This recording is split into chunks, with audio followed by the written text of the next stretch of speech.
Let's do this. Get ready for the Dirt Life Show.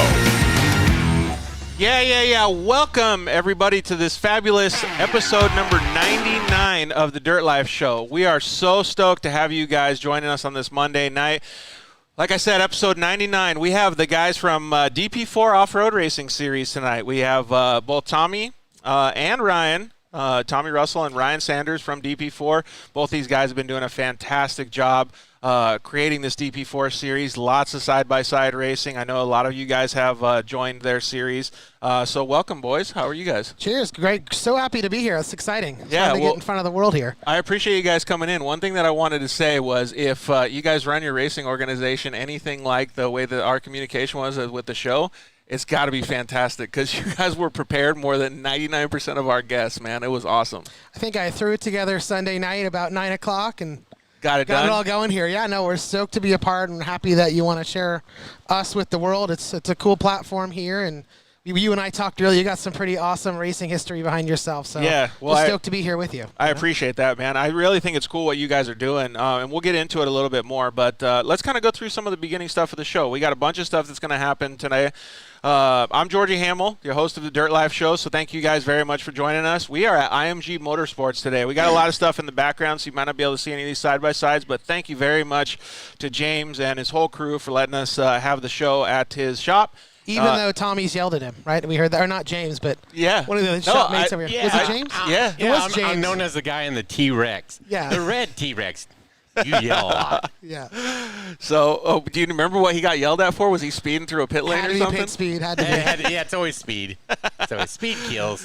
Oh, man. All right, Jason, I'm not sure if YouTube's still having issues, but go ahead and check. We had to restart the feed, so it might be another link or something. So go ahead and go to the Dirt Life Show page and then on YouTube and then click the latest one. That we have up there as our live feed. So thank you very much to the guys at IMG Motorsports. We're going to talk a lot about grassroots racing tonight. There's a lot of people that always ask the show how they can get into side-by-side racing. Well, the first thing we always suggest is go, hang out with a team and help out, maybe work on the cars in their garage, whatever it is, and then go out and pre-run with them, and then maybe go out and chase with them and things like that. And now you have the opportunity to race in an awesome series like DP4 as well. So you can do that. We're going to talk about a lot about that tonight. We're going to have Brooke Demon calling in at 5:25. She actually won her first DP4 race that she raced with you guys. So it'll be cool to get a youngster's perspective. And we also have Jason Hess, which is one of your guys' supporting partners with Liquid Moly Power Sports. He's going to be calling in, so we'll talk a little bit about the business-to-business portion of the operation. And, one of our favorite guys on the planet, Chris Blaze, is going to call in just after the commercial break at 6 o'clock. He's a DP4 racing champion, I hear. He is a champion, and he's a mentor to all of us and a good friend, so absolutely. Yeah, the absolutely. Phantom of the desert. Dude, that's an understatement, right? Douglas Allen already commented in and said DP4 is the best, so thank you very much. We got a bunch of people over here on YouTube saying, Holden. And actually that's from a different show. Sorry, We'll still answer the questions. But we want you guys to have all your questions ready because there's so many things that people ask us about off-road racing that we want to be able to help with. You guys are our lifeblood. We love having you guys join us every single Monday night because you guys are the ones that support the show. You guys are the ones that have the questions for all of our guests. And today is now your opportunity to ask questions to the people that run the racing series that you guys are going to join. So please have all your questions ready and join us. We want to thank you guys again for joining us. And you can always, if you can't join us live, you can always look at us and listen to us on YouTube, Facebook, Instagram now, and iTunes, Google Play, Spotify, all of those audio networks as well. We kind of talked about it before, Ryan. It's hard to consume these long pieces of content. But it is available if you guys are on long drives, commuting. On your way out to the race this weekend, you can listen to the whole podcast here. Yeah, exactly. It looks like we got Rob McLogan. He's also a Lick Molly representative. Love what the side-by-sides have done for off-road racing. They've made it affordable and relatable again. Yeah, it's really cool, man. Stuff like that keeps it alive. I couldn't agree more. What about you guys? Yeah, I mean, I think that was kind of our target, was to let the new people come in and have a chance to race. And these side-by-sides give you the feel of a trophy truck at the budget of like 3/4 of a trophy truck for a lot of these guys. But, I know.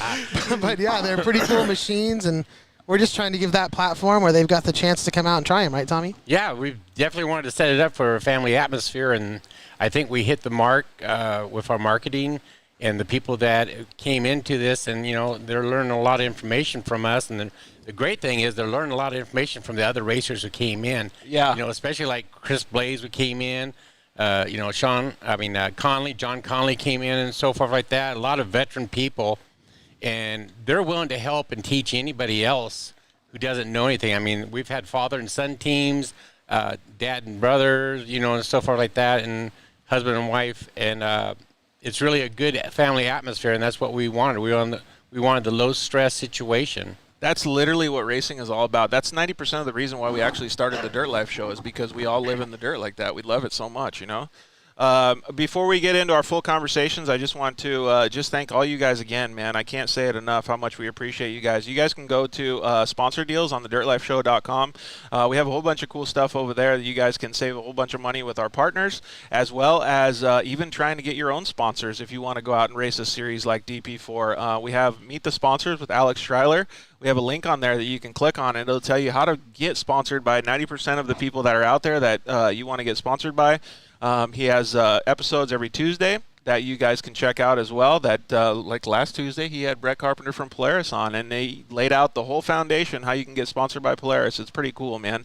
So he's doing a really good job, and you can go to Dirt Life Show and click on dirtlifeshow.com and click on sponsor deals. And, man, it's awesome to get that information. I wish I had that when I was racing professionally as well. Thank you to the guys over at Shock Therapy. Justin and the guys have been a part of the Dirt Life show since day one.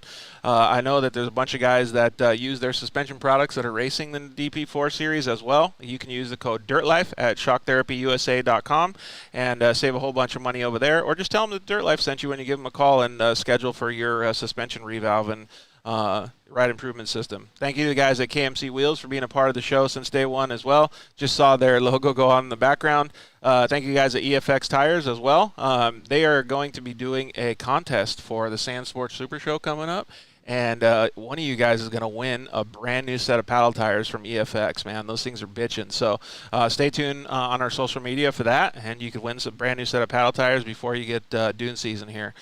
Thank you guys over at Zollinger Racing Products. You can use the code THEDIRTLIFE at ZollingerRacingProducts.com. They make insane products for side-by-sides and UTVs. I know a lot of guys are actually using Zollinger Racing Products to use in the DP4 series as well. Thank you guys over at CryoHeat. Josh and all his team over there make some insane stuff. The one we talk about, product that we talk about most for those guys is the Pro Mod transmission that they make for the Razors and for the Can-Ams.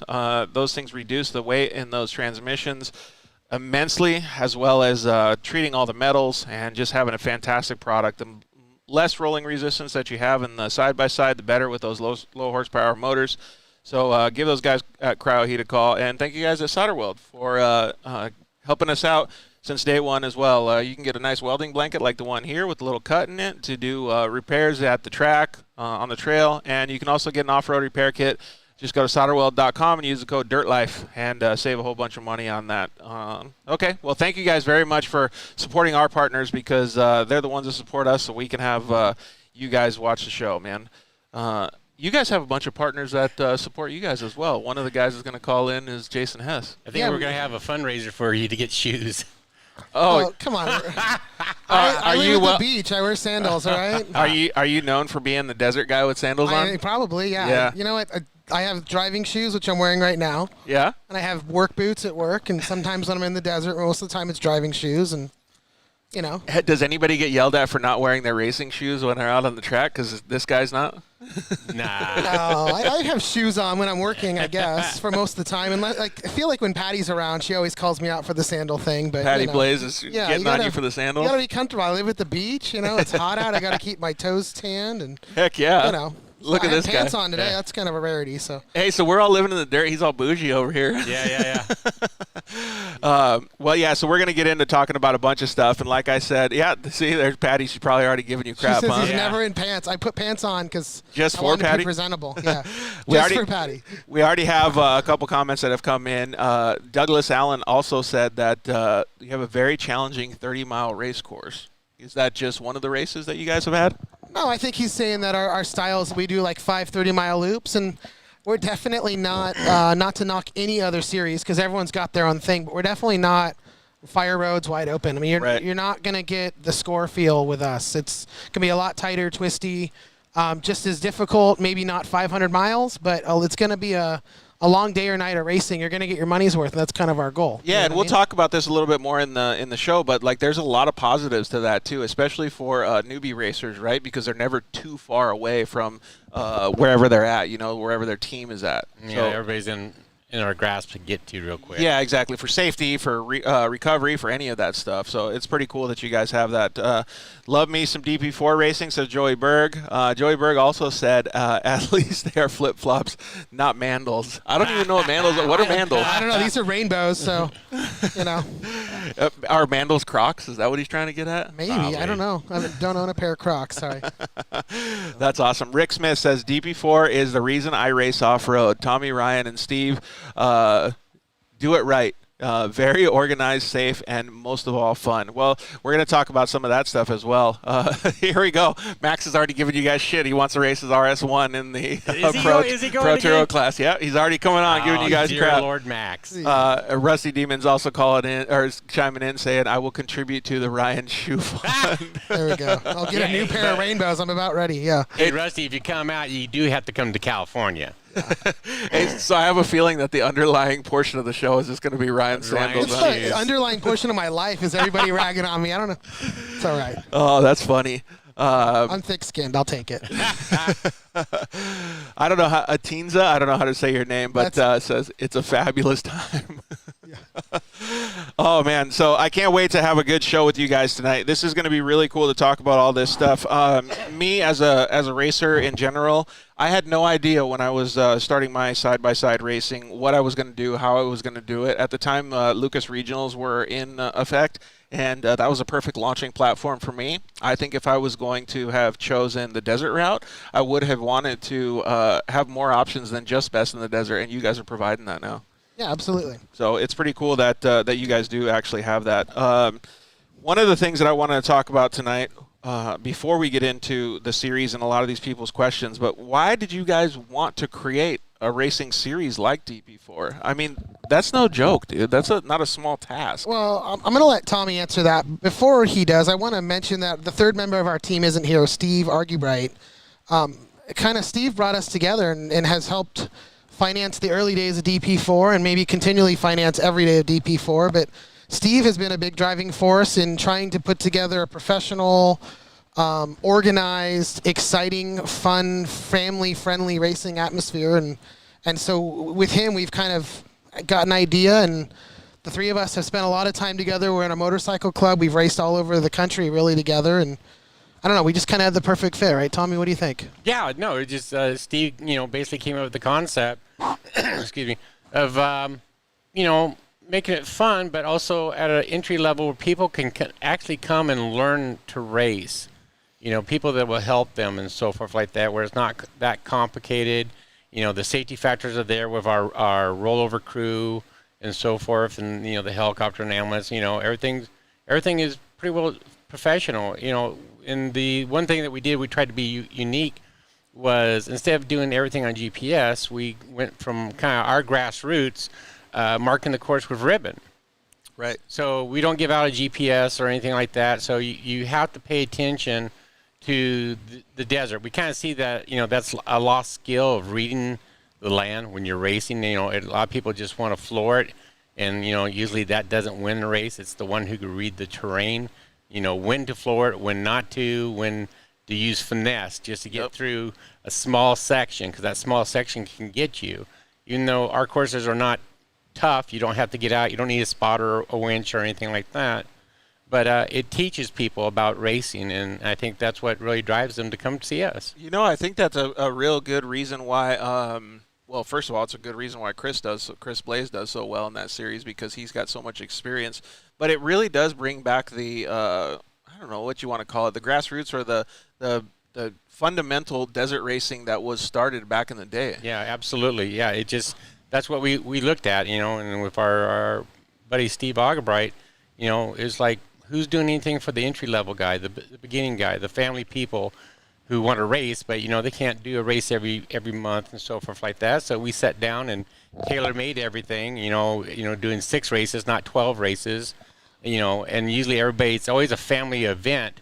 And there's also finances tied into that. So why make it expensive? Don't get me wrong, it's a business. We're here to make money, but we're here to build a business and trust with our customers. Yeah. And I think that anyone that knows the Argybright family, or specifically my friend, their son Jacob Argybright, Steve and Cheryl did a great job raising him to be a steward of the desert and a friend of all. I mean, he won Vegas to Reno last week with Dalton, and he's won Hare and Hound championships. Yep.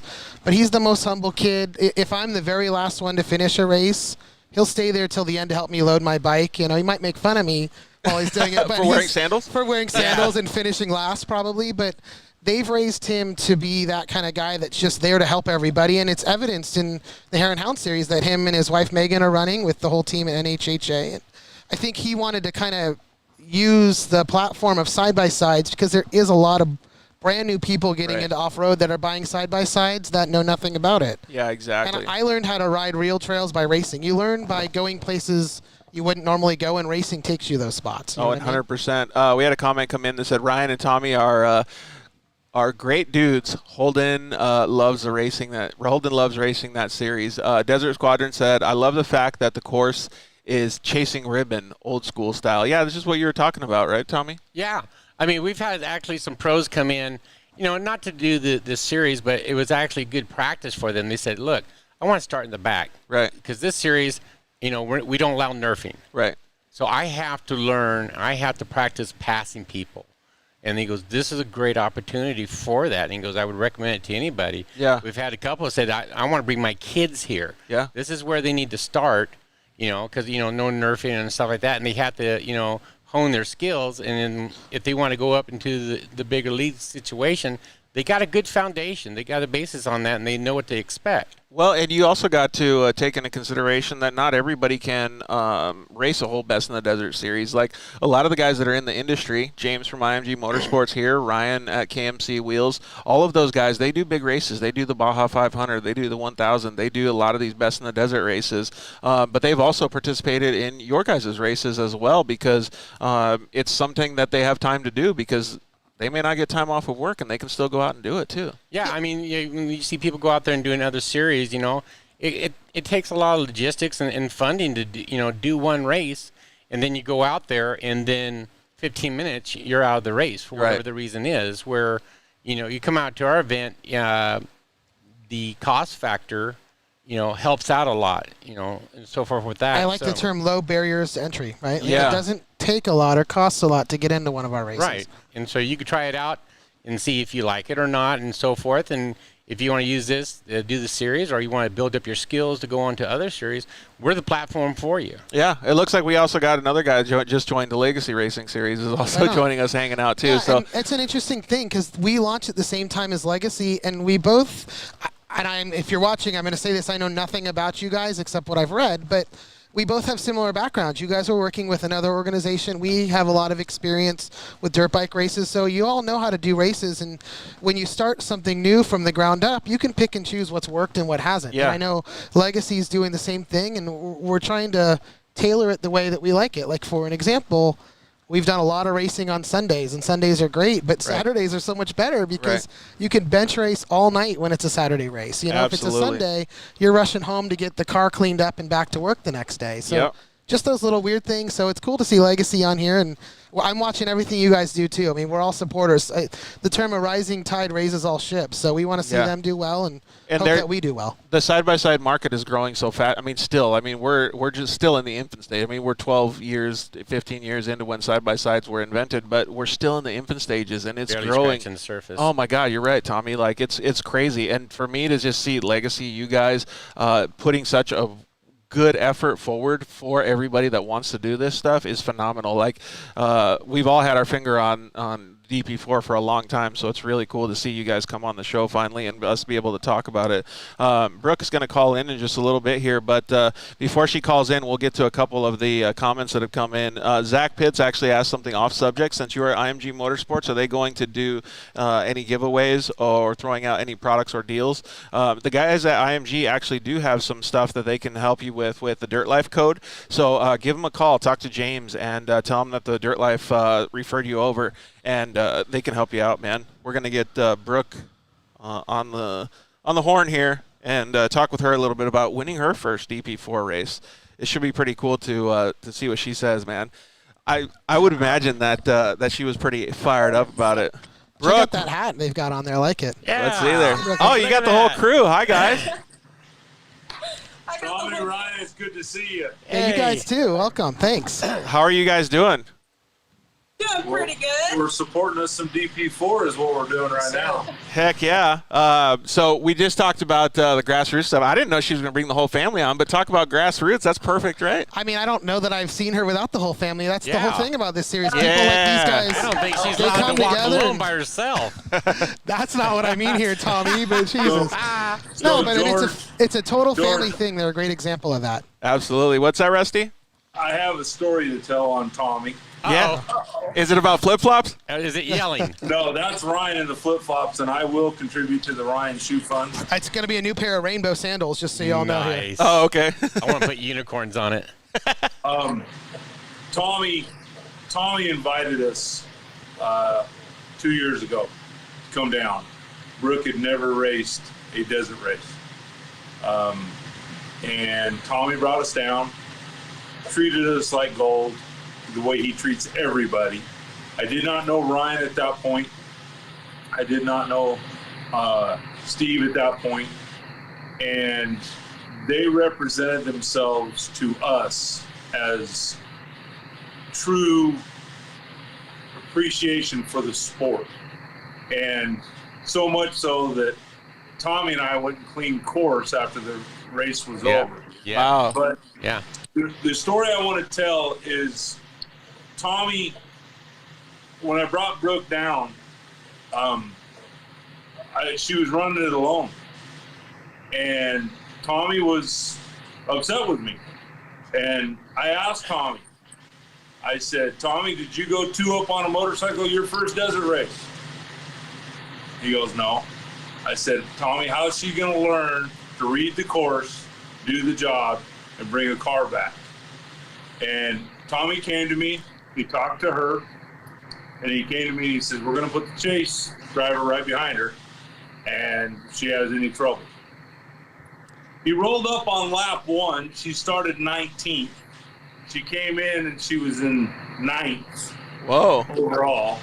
Tommy rolled up to me in this little Kenda Tire sponsored mama and said, ask and answer. Thank you. Wow. So for me, it's a respect thing. Ryan, Steve, Tommy, all respect the sport of racing. And we support DP4 very much. We chose this year to run a BITD run. It's the only year that they will actually issue a championship to a rally class. Next year, the rules are going to change. Tommy, you spoke of funding. Funding is always an issue. If you two have noticed, Brooke supports you and heavily shares you. She She's really come does, down yeah. to Thank now you. We're lucky one with of that, your Brooklyn. races. We are. And so when the money runs out for going to racing and you have to make hard choices, I'll put it to you like this. Those 2 gentlemen sitting with you, George, are our friends, and I knew they would understand. Yeah, absolutely. Oh, yeah. And we also know that when you guys have a weekend off, you're going to go over there too. For sure. I try to make it out there. I mean, even though I'm not racing, I'm still showing a presence and supporting Tommy and Ryan and Steve. And it's they were pretty much my first desert race. Like before I got into BITD, they were my first desert race, and they made me learn respect for the desert because they don't give you a GPS, and I ran it alone. So I had to learn how to race in the desert and learn lines because I was a little works racer where, I mean, it's all groomed and everything. So going to DP4 and having to learn how to read and be by yourself, it's made me a better driver who I am today. Yeah, I can only imagine. What did you guys think when? I'm sure that there's more examples other than just Brooklyn, but like when you have a young driver like that, and Tommy, you have to make the executive decision to say, okay, Rusty, well, you know, I'm going to learn by you guys. We'll keep track of it and stuff like that. But how does it make you feel when they show you that success ratio? Oh, I think it's awesome. I mean, you know, when her and I, you know, went off to the side there and we had a little talk, and you know, she was very mature. She was very focused, and that's what you know, just triggered me. She was focused, and I said, okay, to myself, she's going to do very well. And you know, and the whole thing with us, we're not very territorial with, you know, our customer base or our racers and stuff like that. We get excited when they go to other series and stuff like that. And Brooklyn will tell you, I'll text her or Dad and call us like, where you starting? You know, how'd you do? And so forth like that. You know, nice. Just because it's like, I know her. Yeah. I know her. And you're passionate about it. Yeah. And, you know, people will come and go and they'll come back and they're doing their own thing. And it's really nice to see that. You know, we get excited when we see our racers go out and try other fields. It's like, that's what we want to be. We want to be that catalyst in the middle there. And if they want to go venture out and they do better, we're cheering them on. It's like, yeah, go. You have to start somewhere. Like the old, you know, NASCAR guys, they're all racing dirt track. Yeah. They started somewhere, and you can say, I know that person. That's a good racer. And it comes full circle, too. That's a great example to use is the NASCAR stuff. All of those guys have, let's just say, a 5 to 8 year window, right, of racing in the professional series. They all go back. Right. And they race dirt track series. They all go hang out with the people that supported them and the people that were giving them what they got, you know, to be a professional. So it's really cool that you guys are doing that. And it shows a lot of your guys' gumption, right? Like it shows a lot of what you guys care about. You guys aren't just there for the paycheck. Obviously, you have to make money for the series, but you guys are there to support the people that are supporting you guys. This is our fun. Like, these are my friends. Like, I'm looking at the names on here, and Tyler Stewart and Brooklyn and Douglas Allen. These are Joey Berg. These are people that I text with during the week. That it feels so good. And I know, Brooklyn, you had success before you came to us. You won a Works Championship, right? Right. Yeah, she's just all around badass. So you showed up to us, and you hadn't done a desert race, but you know how to drive a car. And so to see that you finish Vegas to Reno and to see how well you do and to see people like you, and you're not the only one. I'm saying Tyler's name again because he's right there. He just finished Vegas to Reno. It really feels good if it's a 40-year-old man or an 18-year-old girl to see them springboard out of our series and use us as a chance to grow, because that's what we want to be. And as you do well, we're going to do well. Like the Kelly brothers, they went to UTV Worlds. Oh, yeah. And they've told me this story so many times that they couldn't believe people were asking for their autographs. Yeah, there you go. go. A few photos of them, right? They did well at a couple races, and it really makes us as an organization feel good to see that springboard happen. And so I commend you on your racing efforts this year, and we're proud of you just as much as we would if you were with us. So. Ryan, to give you an example, because of your guys' series, we met the Kelly brothers and Joe, the dad. And when we were searching for co-pilots, Brady Kelly came and got in Brooke's car and was a co-pilot while she was learning how to transition from that Works single car, single driver deal into a co-run car. And had we not run your series, we would have never met the Bradys and the Dylans and the Joes and the Kimbers and all the family. It's not just the one that's a talent. It was, we met the whole family. And with DP4, like you guys don't count on the number. Like a racer is not a number to you guys. It's a family. Like you join, it's an instant family, and you feel the family love. Like you're not just another racer to DP4 on a number. That makes That like makes me feel so good. That's like I said before to these guys, Brooke, is like that's the reason that the Dirt Life show exists, because we all have that same passion, right? Like I didn't start the show for any other reason exactly why you guys started your guys' organization, is because of all the people around that care so much about playing in the dirt, right? I mean, it's funny when we talk about it, but it's true.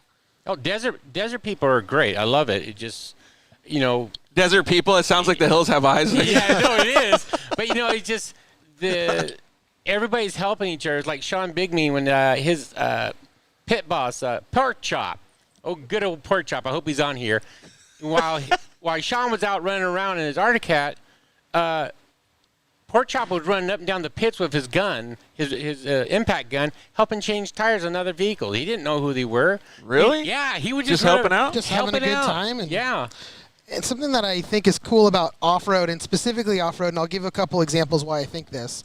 So throughout the years, I played sports, and I played high school baseball and football, and I've had professional athletes as neighbors who are great people, and currently I'm into sailing. I sail competitively at a very, very amateur level, but you get to meet a lot of pros and see the pros in the yacht clubs after the events. And in no other industry, sailing, any professional sport, anywhere, can you as an amateur racer or amateur participant be side by side with a pro like Chris Blaze, like Ricky Brabeck, any of these names you can mention? They'll give you every little bit of info they can. They'll help you. They'll wrench on your bike or your car or whatever. And off-road is such a family because I think we all recognize that we all need each other to survive. The Destry Abbotts of the world don't get popular and famous in racing if they don't have the Ryan Sanders to look up to them. You know what I mean? And so we have this family out here, and it's just such a great group of people. It's so fun. And all the names I keep seeing chiming up here, I mean, it's literally a family. We all know the struggles we have. We all help each other. We all relish in the excitement when we do well. It's just such a cool group, I think Brooke and Rusty, you can probably agree with this. I can barely see Mom in the background, but I don't know. Who is that? That's Zachary. Oh, okay. Now I can see him. Hey, Zach. Hey, Zach. I could only see his eye, maybe. I could only see his right eye, but now it looks like I can see him the whole time. Sorry, Zach. But anyways, I think you guys can all agree with me, Zach, Brooke, and Rusty, that when you have that camaraderie and when you see all of that stuff happening, it makes you want to be a part of it way more. Oh, for us, and I mean this with the greatest of respect, but a race association has to be open, but it has to be somewhat of a dictatorship. It has to have a lead guy that takes the hits and does the job. Right, wrong, bad, good. Tommy Russell is amazing at this. I was taught by Casey Phelps, God rest his soul, but I was always threatened with a Whistle Dick Award. When it comes to Tommy Russell, he's a little more articulate than Casey was, but I watched Tommy do something at her first race, and they have a beautiful tradition, George, that you would absolutely love. After every race, we have a potluck dinner. Yeah. Yep. So we gather at one of the team's trailers, and everybody brings a side dish, and we eat very well. And it was so funny because Tommy's sitting there, he's enjoying his dinner, and everybody was bitching about a certain portion of the course. And Tommy's just sitting there eating. He's hearing it, but he's not acknowledging it. And finally somebody kind of stepped up a little bit, because you know how racers are. They want to be heard.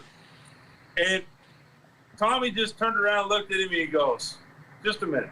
He looked over at Brooke, and he said, Brooke, did you have trouble in that section of the course? She goes, no. She goes, you just slow down, you do that portion of the course, and then you put it back in gear and get on down the road. And Tommy looked across the deal and said, if a first-time racer can figure out how to do that portion of the course, I guess you can figure it out.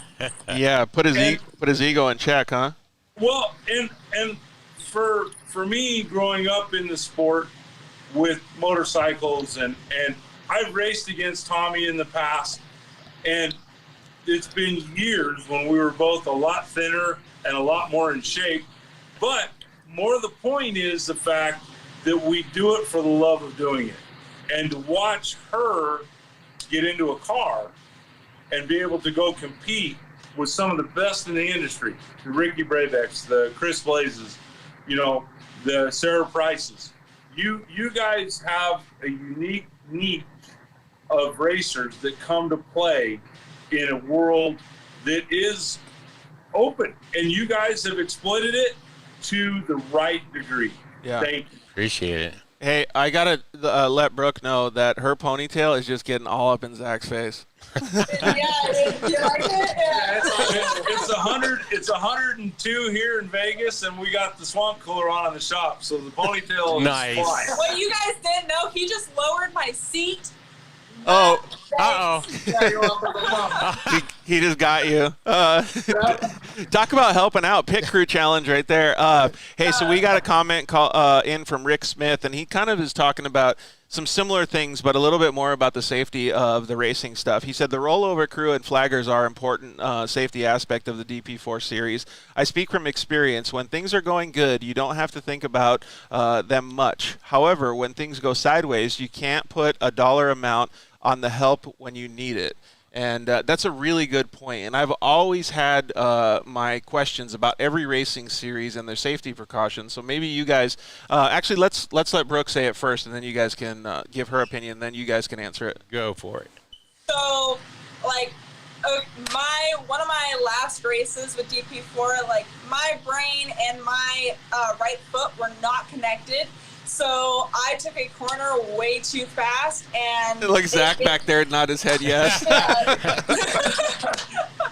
I had a rollover, and I will say that was the fastest crew. They, like, during the race, they got me back to the pits. Like, nobody was hurt, thank goodness.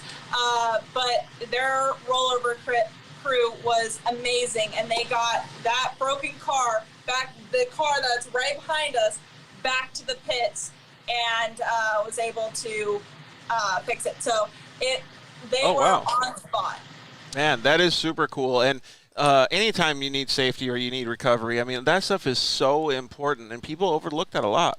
Yeah, and we really pride ourselves, and it's absolutely Tommy's baby. Tommy came up with this idea for the rock crew, and like I said, we're in a motorcycle club, so we have a lot of friends. We've been going to the desert for years, and we recruited some of them. And Tommy's stepson, or whatever Greg is too, Yeah, Greg Dan. is absolutely part of the team, and Greg kind of leads that group right now. But we have some of the best recovery people. And granted, they're working on a 30-mile race course. We're not doing a 500-mile Vegas to Reno, so it's a lot different than some of these other organizations. But we really, our crew is so good about staying on top of their section and keeping people moving. And honestly, like, one of my jobs is the social media, and I struggle. It's hard to get any content out in the middle of the desert. But if I could strap a GoPro on one of these guys' heads to see the things the rock crew guys do, I mean, it's incredible. The tight situations they get these cars out of, like Brooklyn when she rolled over, or dealing with injuries like Rick's talking about.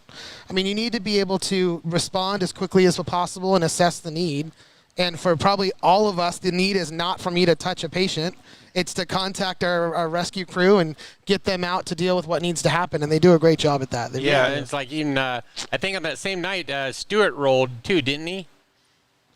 Yeah, Tyler can chime in and tell Tyler us. rolled in, and Gregory was nearby, and Stuart said that, you know, you guys are faster than Domino's Pizza. It's like, you know what?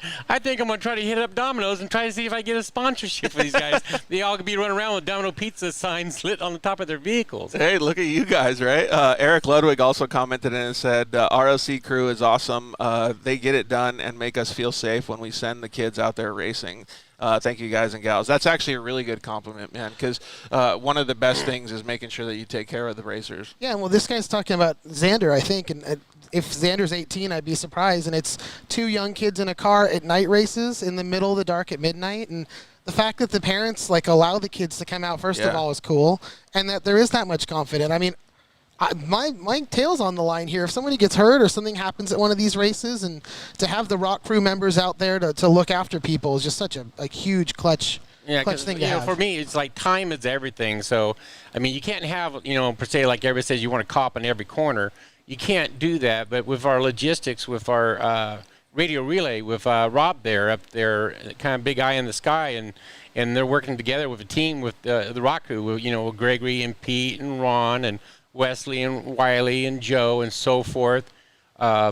They work really well, and they know the desert, and they know the importance of getting to those individuals, you know, either to get them back up and running. They'll help them do that sometimes and get the vehicles flipped over, or, you know, just the communications of where they're at.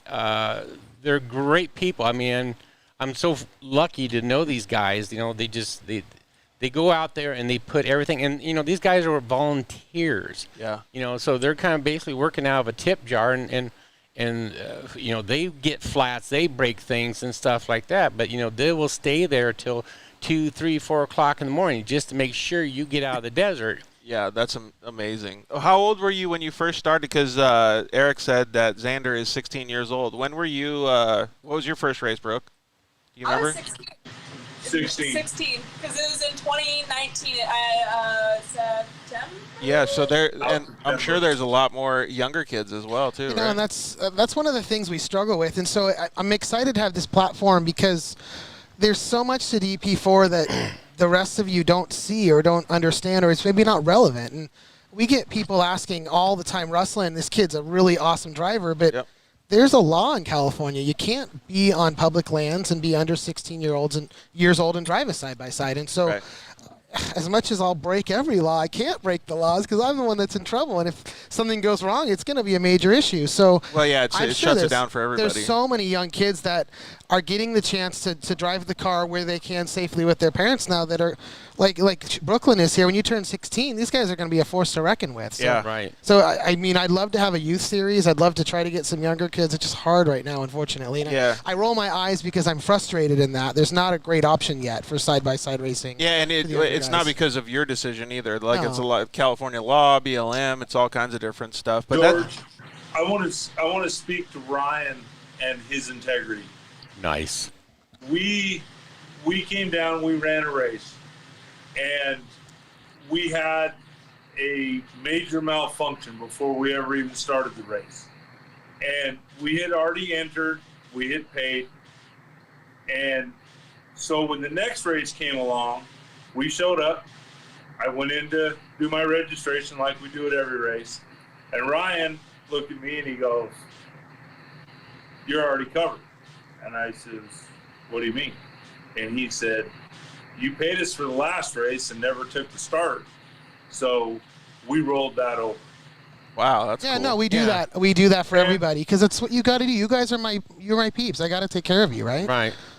Well, and that speaks to, I mean, I've kind of bragged on my big boy Tommy over here, but I gotta give a huge shout out to Ryan Sanders because the integrity he stands for, and the man that stands there and is sitting there with his legs crossed and flip flops Sandals on to one of these legs. He is a man, and he says what he means what he says, and he does what he says he's going to do.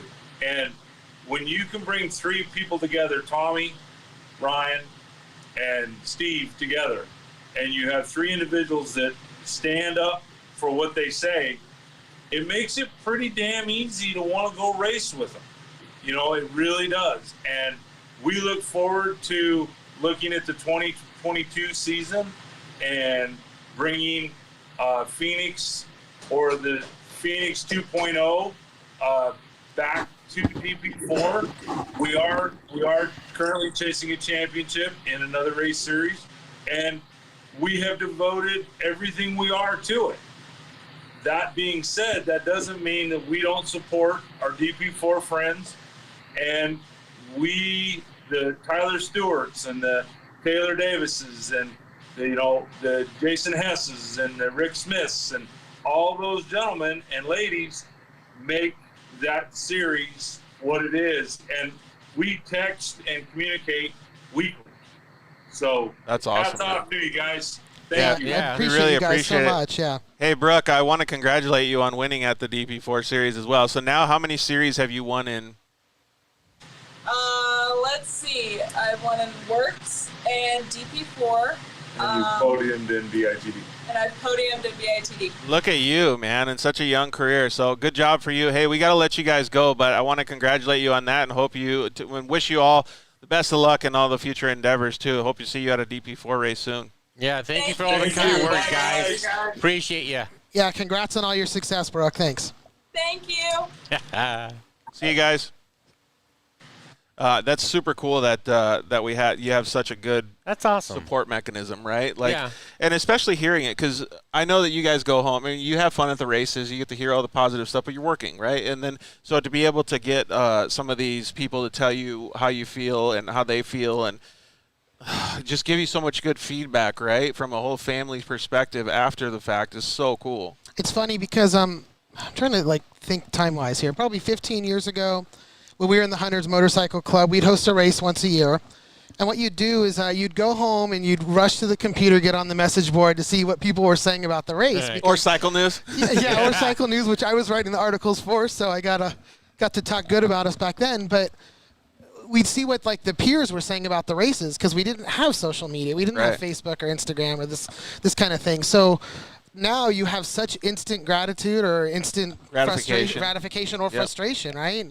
I mean, we hear it when people don't like things, and that happens. Sometimes things don't go right, or the courses are a little bit rocky, or it's a hot day. It was 118 degrees at the last race, you know, so we get all of that right away. But it's 118 degrees for everybody. You guys are out there working. They're out there racing. Everybody has to deal with it, right? And you're still giving them a platform to be able to go out and have we're fun. out there 2, 3, 4 days ahead of in advance. Yeah. You know, it's just, you know, just for the love of the situation. Yeah. It's super cool to see that, man. Like, I enjoy it a lot, and I want to talk a little bit with Jason Hess of Liquid Moly and ask him a little bit too about the business to business side of things too, because that's a lot of things that people don't get to see. Some of the racers, you know, myself, if I was out there racing, I wouldn't get to see it. So, welcome Jason Hess of Liquid Moly to the show. How are you, Jason? Yeah, what's happening, guys? There he is, Jason? Mr. Handsome. Hey, you see his hat? I like that hat. Yeah. So, little tidbit while Jason's on here. Jason was the first off-road industry person ever that I ever spent a single dollar with. Really? I bought a dirt bike. My neighbor talked me into buying a dirt bike and trying a couple races, and then I realized that I blew my shocks out or my forks out and needed fork seals done. And so one of my buddies said, oh, go see Jason. It was called Fine Line Suspension, and I drove up into Huntington Beach. I had taken my bike apart in the garage and needed my suspension for me. And it's just a small world. 20 years later, he's one of our sponsors and supporters. He might know a little bit about suspension. Just a little bit, right? Yeah. Just a little bit. But that's cool. I mean, like, look at how far it turns, you know? Yeah, like, it really does. It's pretty amazing. So Yeah, everything is kind of like a full circle in a sense, you know. You meet a lot of people 20, 25 years ago, you know, when they were here and there. Then all of a sudden now the circle comes back and you run across these great people again, and all of a sudden now the support just pours out. Yeah, 100%. And I think Jason would probably say the same thing about you guys. No, that's it, man. I mean, it is kind of crazy. You know, when I heard about the series taking off, all of a sudden I heard something with Ryan Sanders, and I'm like, wait a minute, Ryan Sanders? And so it's just been good to reconnect with these guys. Great guys. Tommy, Ryan, it's been an absolute good time, man. Cannot thank these guys enough for allowing us to be a part of the series. It is pretty cool, and for you guys to be a supporter of the series is pretty rad too. So a lot of things that we get to you know, talk about on the show, Jason, as you know pretty well, is business-to-business relationships, people connecting. You know, we deal with a lot of good companies on the show, and it's cool to see that you guys saw value in them, and they saw value in you. Yeah, no, absolutely, man. It was kind of funny because, you know, we were working on sponsorships last year, and I got to give it to Tommy, man. That guy hit me up all the time. He's like, come on, let's do it. Let's do it. And I'm like, got him on speed dial. We got to squeeze this in, you know, we got to be a part of this thing. And again, just the connection, like you guys said right there in the beginning of all of us kind of getting back together, it made sense. We tried to step up and do some stuff with them. And I cannot, like I said, if anybody's out there that wants to be a part of the series, I can't recommend it enough. It's been great, you know, and thanks to what these guys do out there. Well, let's not talk value or anything like that as far as monetary value, but let's talk about value, about you guys investing your time, what it comes back to, like how, what does a business decision come down to when you guys decide to work with an organization like DP4 and connect Liquid Moly with them? Yeah, I mean, it's, you know, it's tough because we're trying to do so much for the brand and get in so many different categories. And again, the effort was Tommy really putting in that effort. and reaching out over and over and over again. So we finally nailed that down. And for us, we go out and we do the tech inspection with the crew out there. We get to meet everybody, talk to them about our products. So it's a really, really cool thing for us to be able to do. And honestly, everybody that's out there in the DP4 racing series, man, the conversations that we get to have with these guys in the race teams, it's been great. I have never had any experience like that. Yeah, So you're literally getting down in the dirt and talking to those guys. Yeah, no, every single one of those cars comes through the tech booth. A lot of the guys, which has been really cool, they actually have questions about the products. So we sit there, have conversations, and there's times where we'll even walk away and in a deeper conversation with them. And I cannot just, it's been so good, man. Really, really cool to connect with all the guys out there at DP4 and all the racers. And so, Tommy, on the adverse side of that, when you're looking for partners, how are you looking for partners to be able to partner up with DP4? I mean, we're always looking for partners, but we're not willing to just take any partner. My main output and ours is basically like, who's going to be good for our customers? Who's going to treat our racers well? Yeah, not just your wallet. Yeah, absolutely. So it's like you talk to a lot of, business owners and stuff like that, and, and some are kind of been beat over the head, and everybody's asking for sponsorships all the time and so forth like that. But when you start talking to these individuals, and you see what their mindset is, and they see what we're doing, it's like, I want to be a part of that. That's a good, healthy attitude. I like to come and help you, Tommy. Yeah. I like to really come. I see where you're going with your customer base, your racers and stuff like that. You're very supportive. And so, we look at that realm, that sponsorship will treat our customer as well as we do. And it's like, when we're out there, and like, Jason was saying, we're available to our racers 24/7. I mean, right. My phone number has been passed around many times. I mean, Ryan and I. My phone number's on the website. It's on the website. Every day in Hawaii, I got a call last week. We get emails, texts, asking, simple questions or complex questions, or just where can I go, or who can I hook up with to learn about this. And so, as owners, and then our sponsors, they actually come out, and Jason's like, well, what can I do? I go, what do you want to do? Yeah. It's your palette. Come paint it. Whatever you want to do. You want to do this? Make it happen. Take ownership of your area, and let's have fun with this. And he's ran crazy with it. He loves it. And that's a big thing. You can get I feel like that type of attitude towards the racing organization is a huge recipe for growth. It is, because they can give us all the money in the world or product or prizes to give away, but when he's in there in the trenches with us, like, he's dedicated like we are. He's, like he said, he's meeting the racers, right? If you need to buy oil products, like, why wouldn't you buy Luca Mali if he's out there talking about it, If you're going to buy it anyways, you might as well buy from someone that's supporting you. Hey, I got to say that finish line balloon or whatever it was. The arch, dude, that looks so good. It's cool, yeah. We're going to have it back this weekend, right, Jason? Yeah. Hopefully. Yeah, man, we're bringing the arch back out, Good. so we'll get that sucker up. But that's always a good time, yeah. Well, maybe for sure. Maybe you guys can give me a little bit more information. You guys have a race this weekend then? We do, yeah. So that was kind of why we kind of originally talked about this being the week we come on, because this is our last night race of the year. It's Saturday night out in Ridgecrest. We had a rough go at the last one. It was so hot. I think it drove a lot of people away, and we're excited. We got one more chance for Tommy to play in the dark, as we put it, and we've actually kind of already gone out there. I'm not going to tell you that the course is marked, but the course might be marked a little bit. Oh, don't tell don't go out there and pre-run everybody. But we don't want to give anybody an advantage over here. But we're excited. It's a big week for us, and then the last night race of the year. We've got 2 races left this year, and I think after our break, I'll share some secret news about the last race of the year. But cool. But Jason will be out with us this weekend, and he'll be in the tech section with the guys doing our tech and contingency. And this poor guy, Jason, he never stops working, man. He barely even got to sleep in his bed this month. Oh, man, we keep it pegged. Yeah, for sure. I mean, there's more to him in the background than you see when you're out there meeting him and stuff like that. I mean, he and I have gone back and forth about shooting videos. I would send him my stuff because we started the DP4 Chronicles, and I would send him. It's like, hey, what do you think about this? And he goes, oh man, that's great. Change this, that, and all that good stuff. And I would send him some footage. He would help me, try to learn a little bit more on the iPhone movie and so forth like that.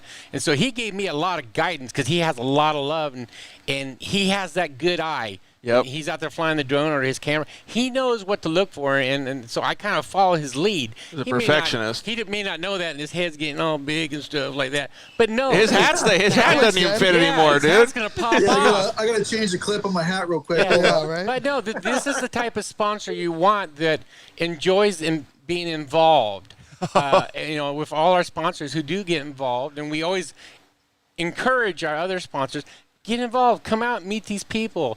So we had a funny comment come through. Talk about getting involved with the sponsors. Brian Howden said, Tyler Stewart, you can jump on it again. I'm assuming it was at the arch. He said, do we have a trouble with the arch? Is that what I see over here? No, Tyler's one of our sponsors. Yeah, Tyler. He said, Tommy, I can't jump the finish line trailer anymore. So Tyler Stewart, Tyler might be the only DP4 racer in history to try to catch air off of our 20,000-pound podium trailer here. and he'll swear he's only doing 15 miles an hour.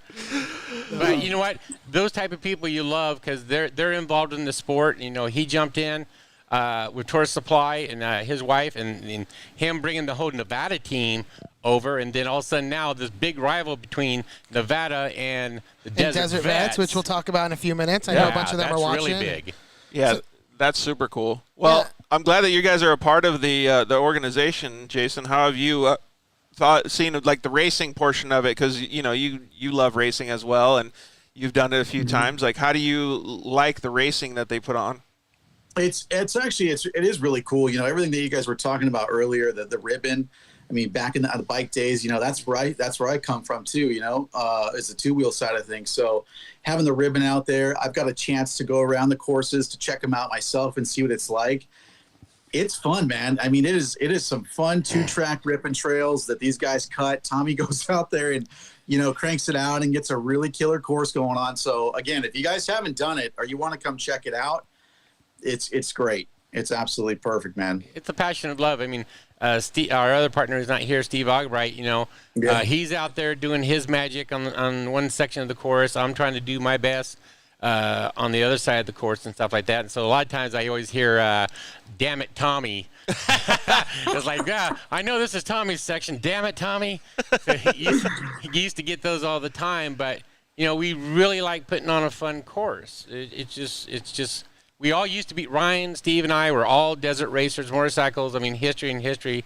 But, now we got into this age where we're getting more just joy out of it. It's like watch the stories when we're, doing the potlucks and stuff like that. You just hear the stories. I was ahead of you. No, I was ahead of you. I was right there. You were over here. I will sit back and just listen and just absorb those stories. And it's like, I did a good job. We did exactly. Because you're hearing all the smiles and conversations and seeing all of it. And you get the feedback and the negativity, but you have to take that as equally too. You just can't take it personally. Trust me. I have a big flak jacket. I wear thin skin and so forth like that. And but a lot of these guys know they come to me, however they come at me and stuff like that. But well, let's talk about that as a growth point. Because you guys are, I'm sure after every race, you guys have a recap and you guys talk to each other about goods, bads, indifference, whatever it was. What's the usual process? I can say, like, after we have these show, I'll know what went good on the show. I'll know what went bad on the show. I'll ask you guys the same things. And then in my racing career, I did the same thing. We had a debrief at the end. We knew what we did good that weekend. We knew what we did bad. You guys have grown very fast, so you guys must be doing that. And for a partner that's going to be active like Liquid Molly, I'm sure they want to hear stuff like that. Yeah, I mean, I think I start the end of the weekend based off how pissed I am at Tommy or not.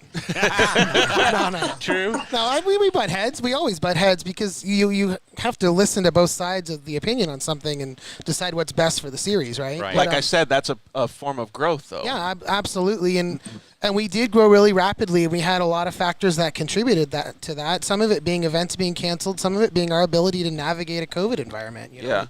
We really had that was a twist. Yeah. The three of us have so many different traits that we can really excel at. So combined, we do a great job, I think, of keeping this upward lift is our goal here. And what do we measure as success? Is it numbers? Is it I don't know what you measure success. It's got to be all. I mean, as far as Tommy's concerned, it's the conversations and the happiness level. I Yeah. think that's probably the number one for everybody. But there has to be levels for everything that you do, right?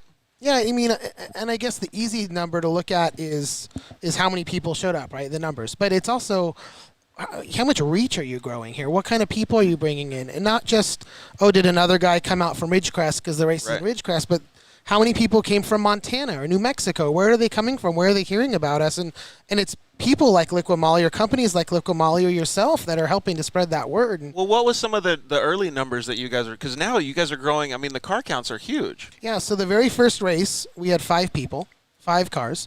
Really? And it poured That was down. it. It was Super Bowl weekend. It poured down rain. And at first, I'm like, okay, well, this sucks, 5 cars. But then I realized that, no, this is great because we can, on a personal level, prove ourselves here, and we can and build some content and meet these people. And it's a lot easier to understand what you're doing wrong when there's only 5 people you're dealing with. And so that's kind of how it started. And that first year, we hovered, I think the high point was 30 cars. Right. Last year, I think our high point was in the 60s, and this year we hit 120 at one of the Holy races. smokes! Are you serious? We did. We hit 120 at round 2, and then we did taper off at the last one. We were up in the high 50s, and it was, I think, because of the weather. Maybe there's a lot of factors, but I mean, I think for us, if we're around between 60 and 100 cars, like it's a great day in the desert. You know Absolutely, what I mean? man. But we have hit 120. It was pretty cool. But again, more importantly, we have so many people that have come out and tried their first race, and I think that's a huge sign of growth from a sponsor. If I can tell you that we've got all these people that have come out and raced for the first time, that now we're going to need to buy a whole parts list of parts because they got bit by the bug and they want to try racing and continue racing. That's a sign of success. I mean, think. that's a huge win. I don't know who was the one that commented. Red Cow Racing says DP4 is a great platform for desert vets racing. To get veterans out and introduced to off-road racing. We really appreciate all that you do. So it sounds like more than just the numbers, you guys are actually showing a platform to be able to help other people too. Yeah, I mean, we're trying to show a platform where everyone's an equal. It's not just, although we're stoked that like a Ricky Brabeck comes or a Chris Blaze comes, like it's not just about that pro. It's not. It's about every other person that's there and the mom that's watching her kid ride out for the first time, or it's about desert vets who are putting active and people that are no longer active duty veterans in the cars and getting them the chance to be part of this team and experience this off-road racing thing. And to me, it's all about the vets, and I accept that, but it's also about these people that are spending thousands of dollars to support these vets, and these guys have these race cars like the one behind us, and they'll put random people that they've maybe never met in that car and let them tear the crap out of the car because the greater good of humanity and the greater good of the off-road world. I mean, it really, by letting the races happen, we've provided the platform for that, maybe intentionally or unintentionally, but just the off-road world has just kind of morphed into that, and it's so awesome. Yeah, I think it's pretty cool, and you got to be appreciative of that, Jason, as a partner of the series. Yeah, no, it is, man. And these guys, it's full circle. I think when you guys were talking about how do you kind of put the whole puzzle together? Is it car count? What is it? And I think for on our side of it, it's the delivery across the board. It's the people out there. It's the racers. It's the teams. It's all the interaction that takes place. It's the marketing value that goes after the events and before the events. I mean, they knock it out of the park all the way around. So, yeah. Yeah, it's pretty cool, man. Hey, so we're going to have to cut the conversation a little bit short because we're running behind. We have a champion DP4 racer, Chris Blaze, is going to be calling in just a second here. So thank you very much for joining us, Jason. We really appreciate it. Thank you, guys. Thank you. Appreciate all you guys. George, thank you, man. Appreciate it. Absolutely, man. Have a great rest of your week, bud. See you guys this weekend. We'll see you More Saturday. DP4 Chronicles. Yeah, there you go. Later, Jason. Later. It's cool to see that. You guys got to be pretty appreciative of having a conversation like that in a public environment with a partner because he's being honest. He's saying that how much value you guys provide back to his marketing and his sales efforts. I mean, there's really no other way. I mean, like you're saying, do we gauge it on numbers? Do we gauge it on car count? Like, how do we gauge it on? You got to gauge it on, like, stuff like that. Like, the relationship's got to feel great. Yeah, no, it really does. And he's not the only one. I mean, the sponsors have been really great. They all have. And Tommy, Tommy's working in the industry. He works at XRs Only, and he's talking to these kind of people on a daily basis. So we've stayed relevant. We are very, very, I think, approachable. And I I feel like I'm talking myself up here as I say this, but I mean what I'm saying. Don't stop. I mean it in that we try to be as approachable and forthcoming and truthful as possible, and we're riding this thing out together, the good and the bad, but thankfully, knock on wood, most of it's been really, really great. Yeah, it's cool. Well, I'm just talking to Chris Blaze here on a text message. I'm going to have go to commercial break, and then we'll have Chris come on when we come back from commercial break. So give us about 5 minutes here. Enjoy the commercials. We'll be right back.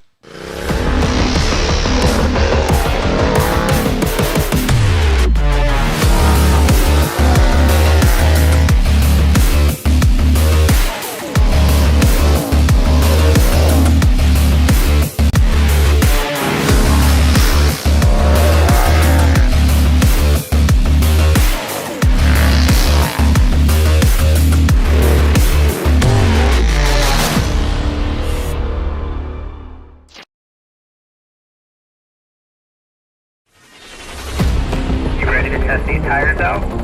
I was born ready. Let it rip.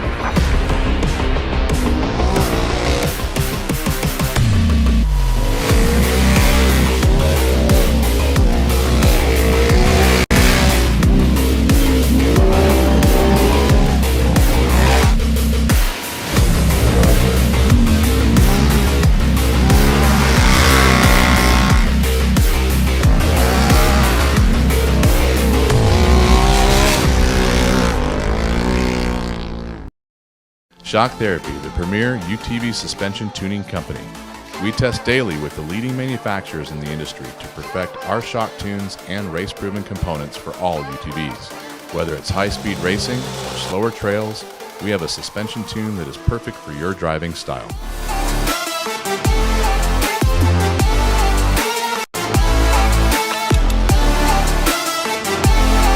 Visit shocktherapist.com to improve your ride today. Zollinger Racing builds the best aftermarket products available. Products for your UTV or snowmobile, including billet radius rods, billet tie rods, billet steering knuckles, billet steering racks, alternator kits, and much more.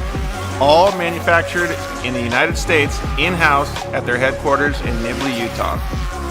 Travis Zollinger and his team test in some of the most brutal conditions, racing in places like the Best in the Desert Mint 400, Ultra 4 King of the Hammers, UTV World Championships, and many more. Visit ZollingerRacingProducts.com and use the code DIRTLIFE to get 10% off your next purchase, and join us on social media at Zollinger Racing Products to see our products in action.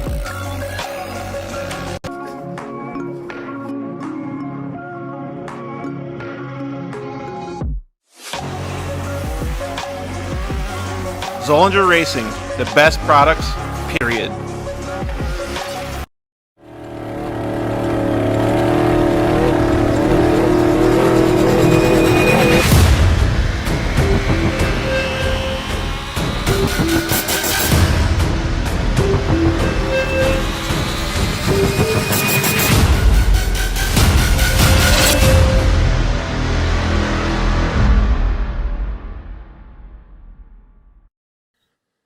Yeah, finally, we got Lance from Solderweld in the studio. Thanks for coming down, bud. Hey, why don't we just record a commercial now? Yeah, why not? So good to be here, man. It's been a lot. I've trying to get down here forever, and I wanted to talk about the off-road kit. Dude, I love those things. I got it in my pack. Yeah, we're running hundreds of vehicles now running them, whether it's a UTV or some guy's got it in a backpack on his motocross. He's got everything he needs to make a fix right there on the fly, out on the trail, or in the desert, whatever it is. Well, since I've already used one, I kind of know what to use it for, but explain what it does. All right, so let's pull one out real quick. You've got your aluminum rods. Remember, they're rods, right? So, light torch, small torch, you can throw it in there or throw it on the rig with your flux. It decontaminates and cleans like let's say a radiator. You get a random rock chip runs through as you're racing. You get a rock chip in a radiator. You got to fix it right there, or you're out of the race. You can patch it up instead of patch it up. It's all good to go. Yep, just like welding. Yeah. Also, as well with that, you've got a brake line fix. So with your flux, you can fix a brake line, stainless steel, And then your hot block, heat absorption putty. So it keeps you from getting burned, number one, as well as keeps the heat from traveling. So it's really, really nice. I've used this not even to fix anything, so that stuff works so good, man. Listen, it's easy. It straps in nicely so that you have everything you need in one little place, and you don't have to carry a big bag in it's the like a first truck. aid kit for your vehicle. Yeah, Chase trucks have it as well, so that if they need to make a fix on the fly, they can get it done and get it done quick and get you back in the race. Dude, those things are so cool. All right, so it's at Solderweld on Instagram, Facebook, and solderweld.com. Awesome. All right, thanks, bud. Appreciate it.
They do a good job.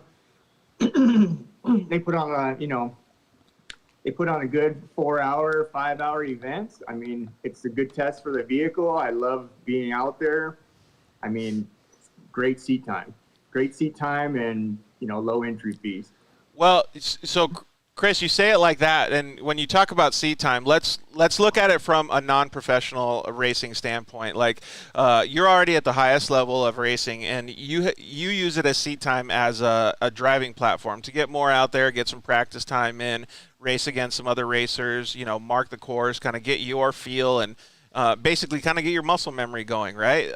But if you're looking at it from more of a entry-level standpoint, how do you think these guys do getting all the new racers in? Because you get to race against them too. I mean, they do a great job. I mean, it's a platform where someone brand new can come out and race affordably and check it out. I mean, that's what we need to grow the sport.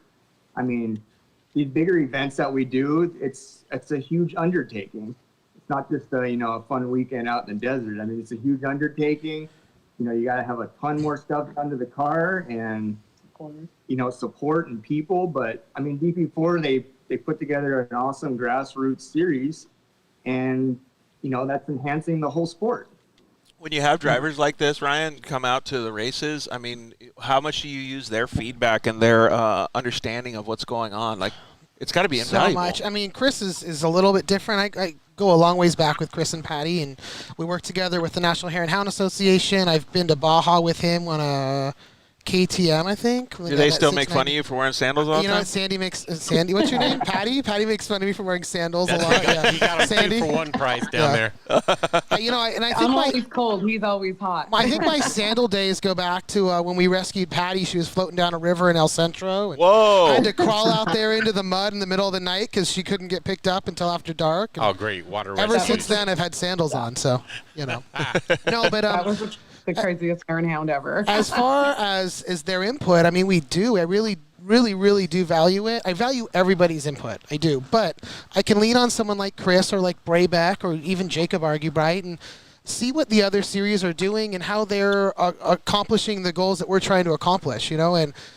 questions with Chris have been sponsor-based. It's been how do we attract bigger names? It's how do we attract more racers? What can we do to make this more enjoyable? I mean, we've spent hours on the phone. Before DP4 even started, I begged him to come out, and unfortunately early on, the schedules just didn't align. But, I mean, since he's raced with us, he's been to almost every race, if not all of them, and he really is a big, big proponent, not just of his own racing with us, which he does really well, but he's prepping cars for people. He's giving advice to my racers. Literally, he can win a race, and any random guy from our series can walk up to him and he'll give them setup advice. It's the coolest thing. It really is. It really is cool. Hey, I don't know if I told you, Chris, but I saw the builder of your car, Mitch Lausup, at Barstow, Maine this past weekend. It was pretty cool. Oh yeah, nice. Yeah, we've been working really hard on development of these new cars and trying to get things moving forward. So it's cool because all of that translates into growing the series. As much as you guys may not, notice it, but like he's helping people build cars. A lot of those people have never gotten in a side-by-side before, like it's pretty neat to be able to see the growth. Yeah, no, it really is. It's so fun to see the growth. I love it. It makes it worth it. Long nights, and something we should definitely mention is the racers are a big part of this, and Patty's a perfect example here, but none of us would be able to do this without our families. Yeah, My wife, Tommy's wife, Cheryl Argubright. Cheryl has been to the desert 3 times in the last 7 days out to Ridgecrest. Like my wife, Kristen, and she comes out here and struggles through the days with me. I mean, Patty to Chris. I mean, you guys really make this work, and we have to all be lucky that we've got that. And every one of the racers I'm watching here on the screen that come out with their spouses, and Kim Lynch with her husband, Scott, I mean, all of these people, we really have such a great team, and we're all growing together. That's the best part. Yeah, just having great support. With my sweetie, Susan Dan, they understand and they see the efforts, and, and they're pitching in, jumping in. Yep. They're the backbone, for us.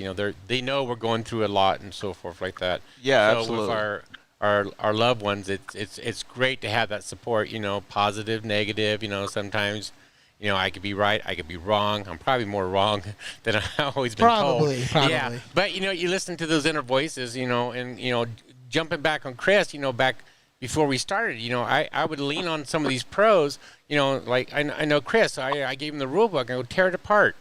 Tell me what you think. Tear it apart. Mikey Childress. Lives up and right with me, great racer too. And I give him the rule book. Tear it up. Yep. Tear it up. Tell me where the holes are at. Tell me if this is good or bad or whatever, stupid, and I would get those feedback from those gentlemen. They've got mountains and mountains of experience. And, the cool thing with Chris and Mikey Childress, they saw what we're trying to do, and so they understood the direction, and they gave a lot of good guidance. Yeah, and it helps, too, because it's always better to have more than one set of eyeballs on it, right? Oh, absolutely. One of the questions that I had that I wanted to ask you guys, maybe we could ask Chris and Patty this. How do you what was the question? What are your guys' backgrounds? So, Chris, when did you get to meet Tommy and, Ryan and Steve as well? I met those guys when I started racing, probably when I was 20 years old. Pretty close too, huh? That we raced with and raced against, and all these clubs that put on these events. I mean, they're people that you know forever. I mean, your whole life, because they have the passion for the sport and they never leave it. So where did you meet them at? Because the question is basically going to be, what are your guys' backgrounds? So where did you meet them at? Another race? So yeah, I met Ryan in Baja. He said, "I'm going to come to Baja and help you guys." Oh my God, I forgot about that. Yeah, so long ago. And in one of the hotels, and we only knew each other's faces from like our District 37 message board. Yeah, you and me and Mark Devlin. I forgot. God, that was so long ago. I forgot about that. Wow. When was this? I had just graduated high school 2 weeks before, so I was 18 and. So I'm 35 now, so almost 20 years ago, 17 years ago. Wow, that's so cool. Look at, like Tommy said, look at how it comes full circle. Right, yeah. And then we've been friends ever since, and, Ryan's always helped us, and Tommy. I mean, he was in the hundreds MC. Yeah. I mean, the guys are setting up races, and, you need those people. Sign-ups, when you got to deal with the ref.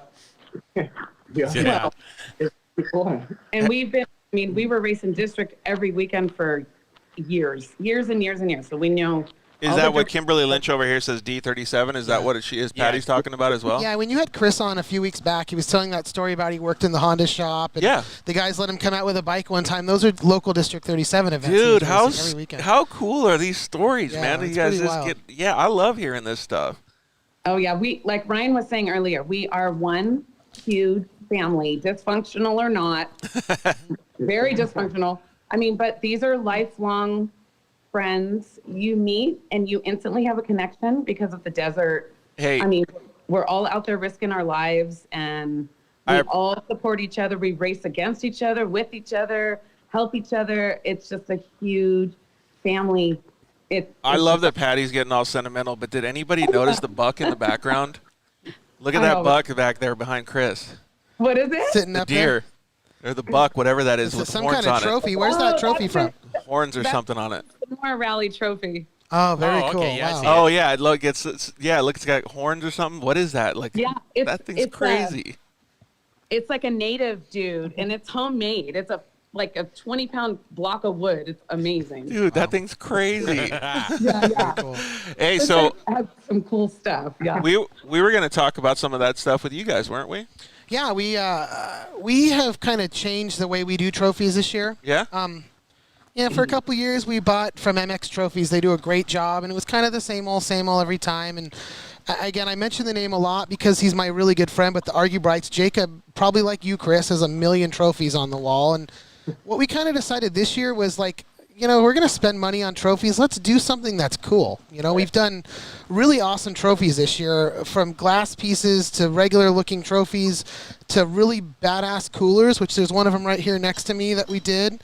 Try to be a little more functional. Yeah, things you can utilize and take out in the desert because you're not going to carry your trophy around with you. Yeah, I know. At the last race, we did a really cool, like, multi-stacked high toolbox that we put all the That's logos on cool. that we thought that the pit crew could use or whatever. And at this race, we've got a cool surprise coming that my wife's been running all around town getting finished this morning. Ooh, that sounds cool. So we got some fun stuff, and we're having a lot of. It's fun to come up with random trophies, and the one that I have coming this weekend, and as soon as they're done, I'll share some photos. But I know that it's going to be the kind of thing. Whoever wins for second, third overall, 10 years from now, they're going to pull this thing out of their trailer and pull up to a campfire, and people will be like, "Holy shit, you won that!" Yeah, it's that's going to be cool, and I'm excited and proud of that. So that's something we've been doing. Something else we started was. So in my sailing that I do, we have a race every year, and they give out a maroon or like a blazer or whatever, and you know how like the green jacket in golf or whatnot. So what we've started doing is, and I'm going to try to walk up here or show you guys in the camera. Just point it in front of that camera. Yeah, right so there. we do these. I don't know where I can see it, but we do these watches at every round. And then you can point it at that yeah, camera. and I'll show you up there guys as up there well. on Instagram too. And so we do a watch at every round. And we have one of those, one or two. You got a couple of these things, right? Mind and if I so, take a look? Yeah, of course. So if you're lucky enough to finish on the podium, you get to take one of these watches home.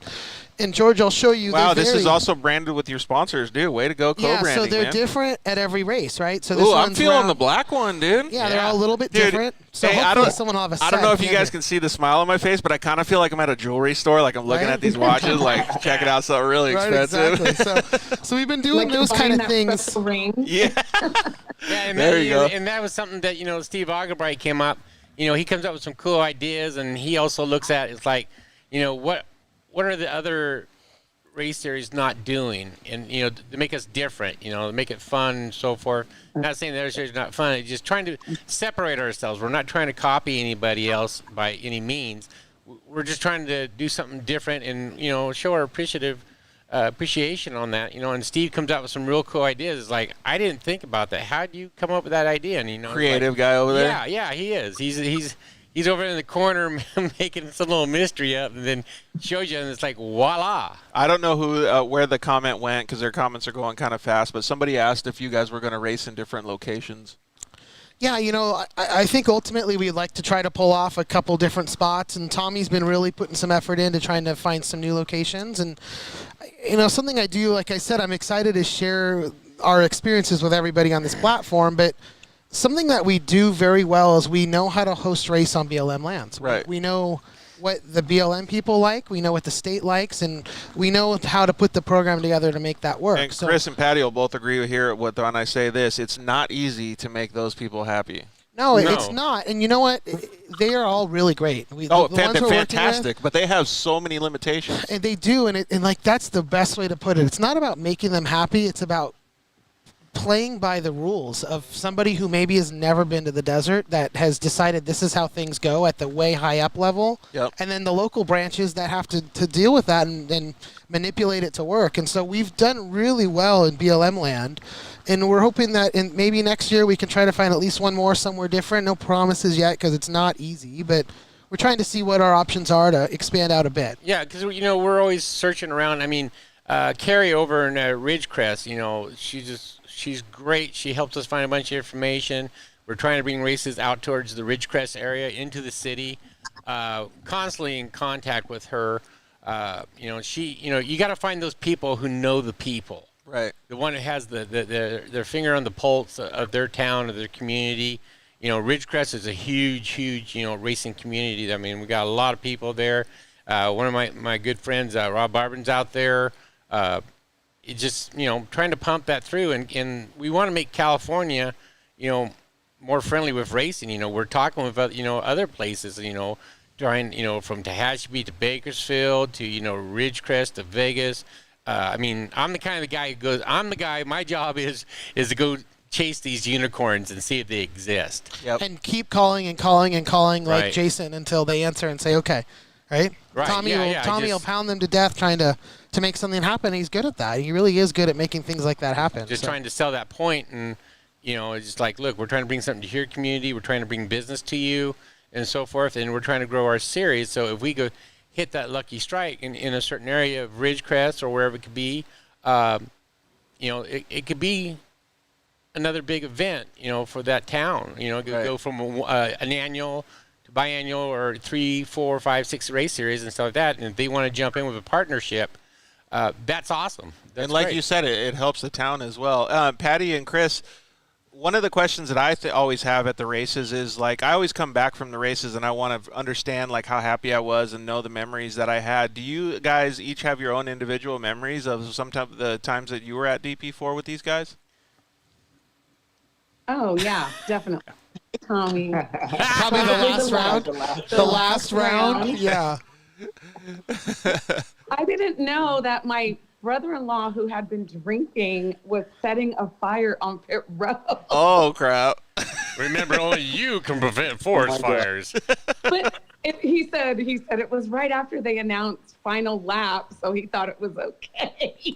So in the other half here, before Tommy gives his version, which is probably drastically different, right? I mean, it was in a fire pit, and none of us thought it was an issue until the BLM guy comes up, and Tommy's like, oh, hey, how's it going? He's like, not very good. There's a fire burning right there. We're like, we drop everything to fix the fire, you know what I mean? And that's stressful because that could mean our permit, right? That could mean they're not going to give us the next permit. And it was innocent. It wasn't a big deal. But Tommy had the task of putting it out and dealing with what was coming as repercussion-wise. Yeah, but, with Patty and stuff like that, and it's like we all known each other for a long period of time, so we can talk rough, we could talk straight and forward with each other.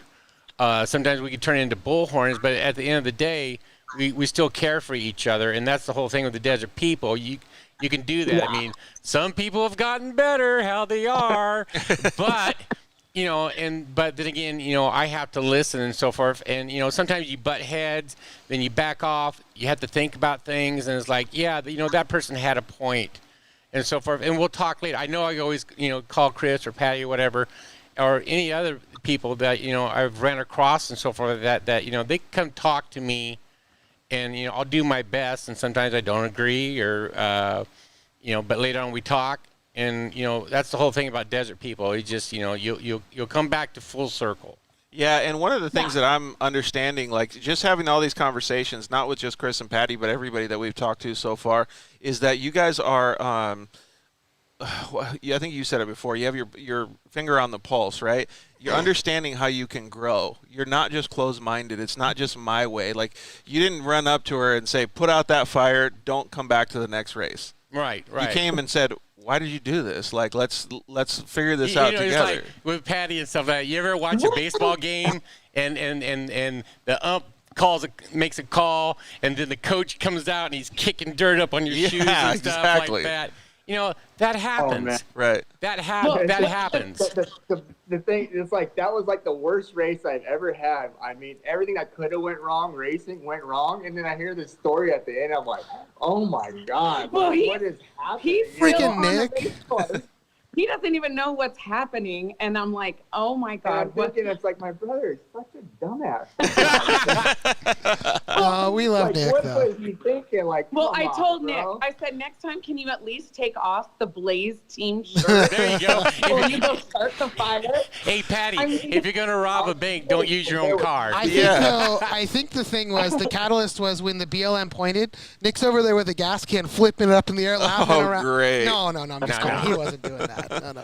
But not only DP4, but these guys being in the 100s MC, those were some of our absolute favorite national hare and hounds. They put on such great events. They take their time with laying out courses. They give away amazing prizes and trophies, and you can see it in this series too. This is our third year, their third year.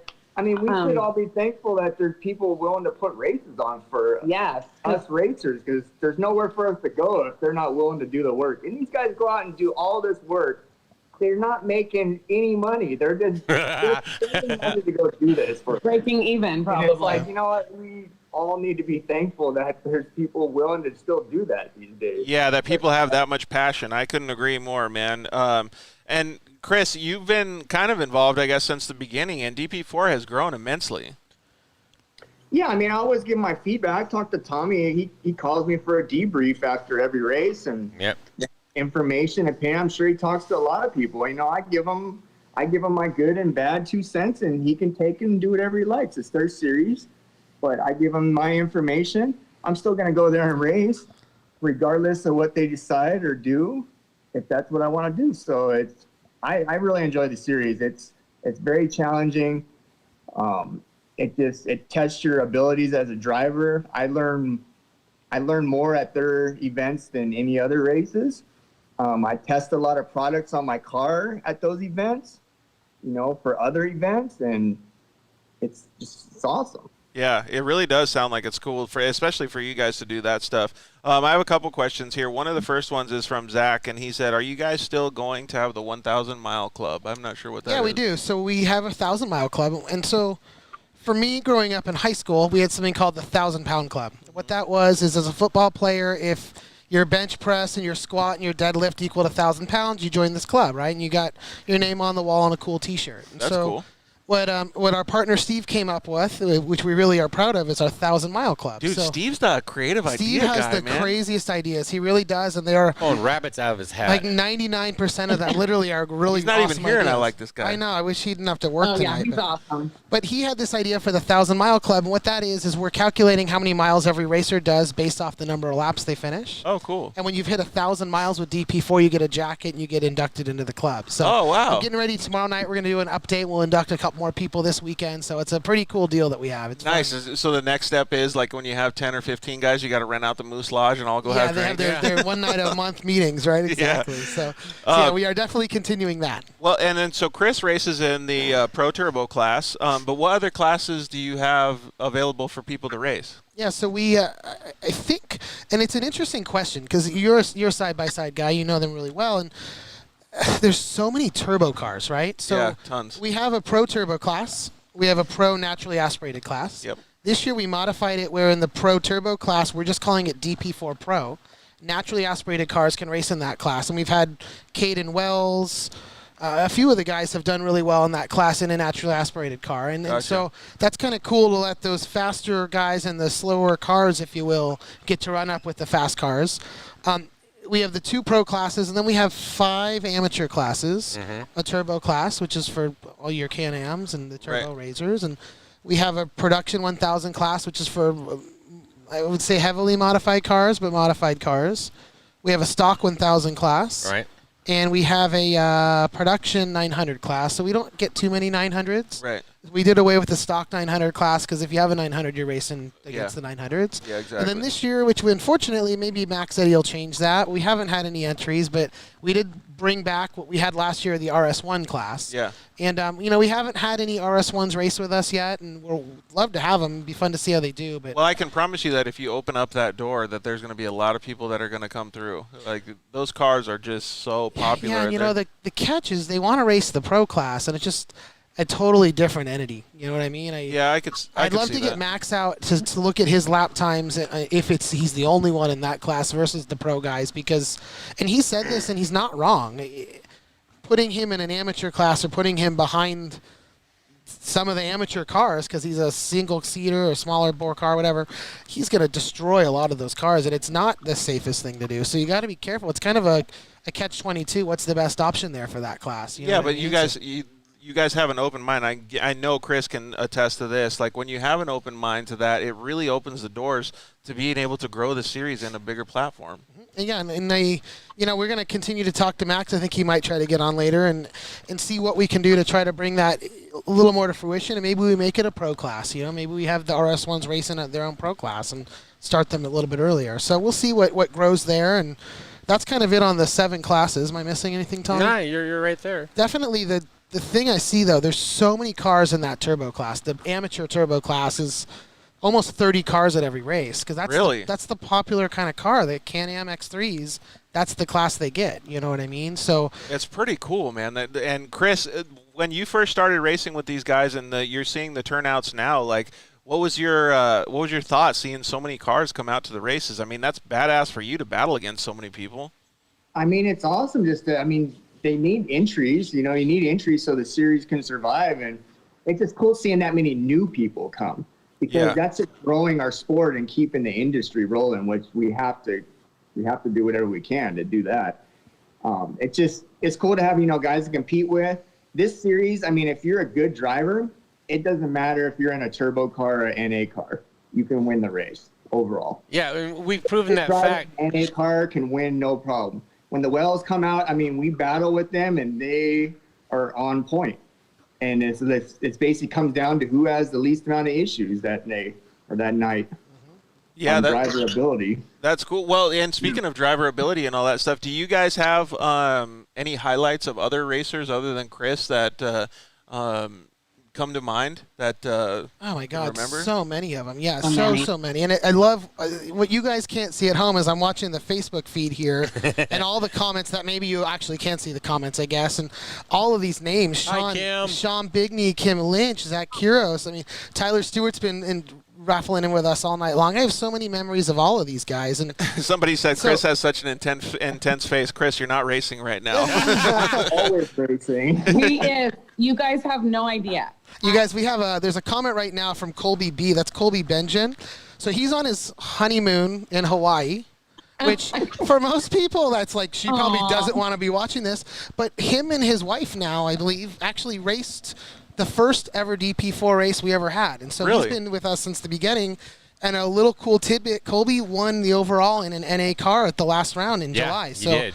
So it's been fun. He's a perfect example of someone we've gotten to watch grow, and I'll never forget the first day he was there in the rain with us, And Tyler Stewart, we met this guy Tyler Stewart from a Facebook group called Desert Whips.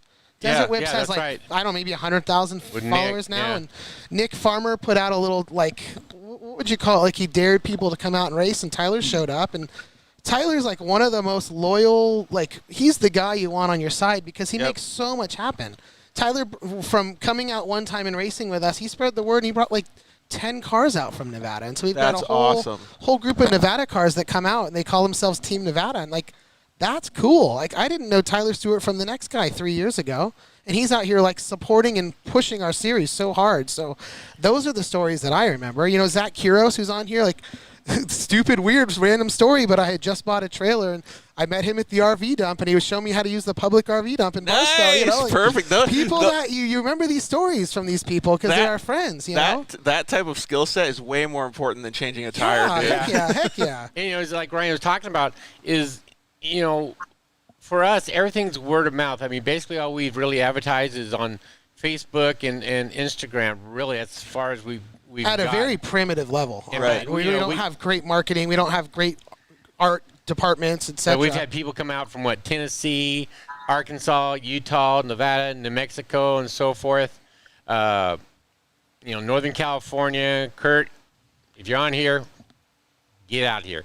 But that's all from word of mouth. It's just everybody. When you watch the feeds, when we're typing up stuff coming up, and then someone would go, that's the series, that's DP4. You got to go check that out. It's just word of mouth flying. So to us, that's really good success if everybody's talking about us. Yeah. And they're passing on that message. Yeah, absolutely. You guys want to visit that question with Max Eddy, because he just sent me a text message. So yeah, let's get through Chris and a couple more things here. We'll talk to Max about that too. Well, Max is at the gym right now. He can't join us, but he did send me a text message. Okay, cool. So, Chris, so one thing I wanted to ask was maybe Patty could answer this question. We asked about the highlights. Like, what are 2 highlights that you guys have had? I mean, winning championships, of course, right? But maybe some highlights that were outside of the racing that you enjoyed at the DP4 series with family, cookouts, anything like that. Oh yeah, I mean that's like our family event. Everyone comes out camping. The whole family's there. Chris's parents come, our niece and nephew, the in-laws. Like, we probably have 25 people in our camp at the DP4 races. It's fun. It's just a time for us to go out and camp and enjoy it with the family, and maybe it's a little less serious depending on who shows up, and we enjoy it. We have a great time. That's just exactly what we were talking about at the beginning of the show. Right. Like, that's why people live their dirt lives, is because they have such an enjoyment, right? Like, I've noticed a bunch of times when I've gone to a high-level race like the UTV World Championship or something like that. I mean, it's a good time because you're with all your friends and family, right? But it's so serious to a point that it takes away some of the fun. And I would really enjoy it if I could go to a series that's a little bit less stressful, and I could have a barbecue and really enjoy the time, like what Chris and Patty are saying. Well, and I'll tell you the first thing, and not to knock any of these other series, those guys do a great job with that UTV World Championships. Absolutely. But you can come race with us, and now I get that putting these cars together, like Chris will say this every day of the week, he puts 50 hours into that car between every single race. I understand that, but from a standpoint of how much comes out of your wallet, it's not that expensive to come race with us. There's no entry fees for your family to come watch. There's no gate fees. There's no camping fees. So from a low stress, low barrier to entry, come out to a DP4 race for less than $1,000. You're going to tow your whole rig out there, feed the whole family for the weekend, and have a great time. And that would be like just as much as going to the beach for a weekend. Yeah, same thing. That's the thing. George needs to come out this weekend. I know. We need to get George out here this weekend for sure. I would love to, but I'm going to be in Arizona, so I wish I could, man. We have episode 100. Can you believe that? 100 episodes of The Dirt Life coming on Monday. That's pretty wild. That's crazy. Nice. Good for you. Crazy, right? You do such a great job. Well, thank you. I didn't mean it to get a compliment, but thank you. My head's getting bigger now, too. No, you do an amazing job. Well, hey, so I want you guys to stay on the line just for a couple more minutes here while we ask this last question. Max Eddy wants to race his RS1 in the Pro NA class, right? And he said... I think the Pro, not NA, but the Pro... just our DP4 Pro class. Okay, we'll call it the DP4 Pro class. Yeah. And he says, I was just going to ask them, Score and Best in the Desert have now adopted the rule to let the RS1s race in the Pro NA class, and was going to ask them if that was something they'd look into. And let's see here. Yeah, and not just be all the different UTV classes all over the place. Yeah, so... That's a hard question, right? And I'll be 1,000% honest right now. We have no benchmark to even confirm against. He might be half as fast as Chris. He might be 3 times as fast as Chris. And I'll say because we're a lot different than those other series where we're so tight and twisty.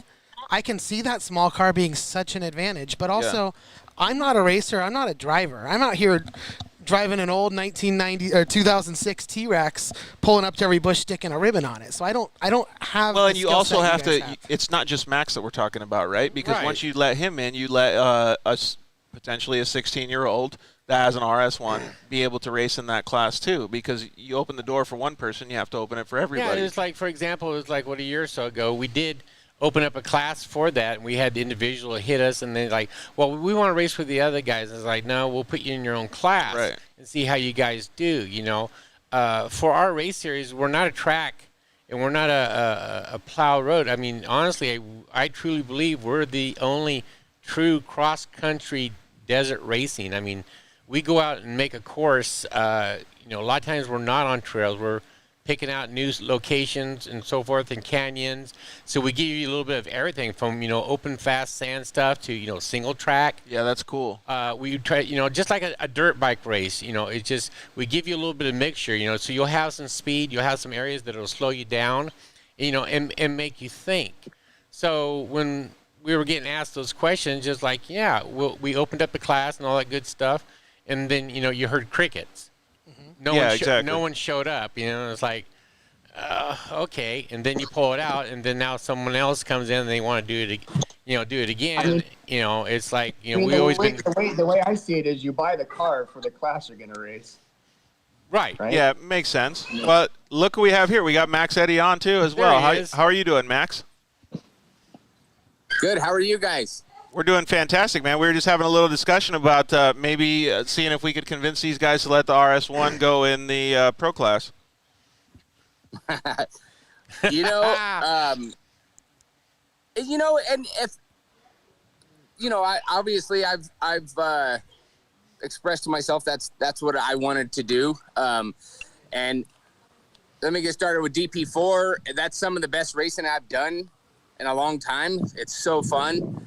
And unfortunately, all I have right now is an NA or a RS1, and I'd love to continue racing in your series.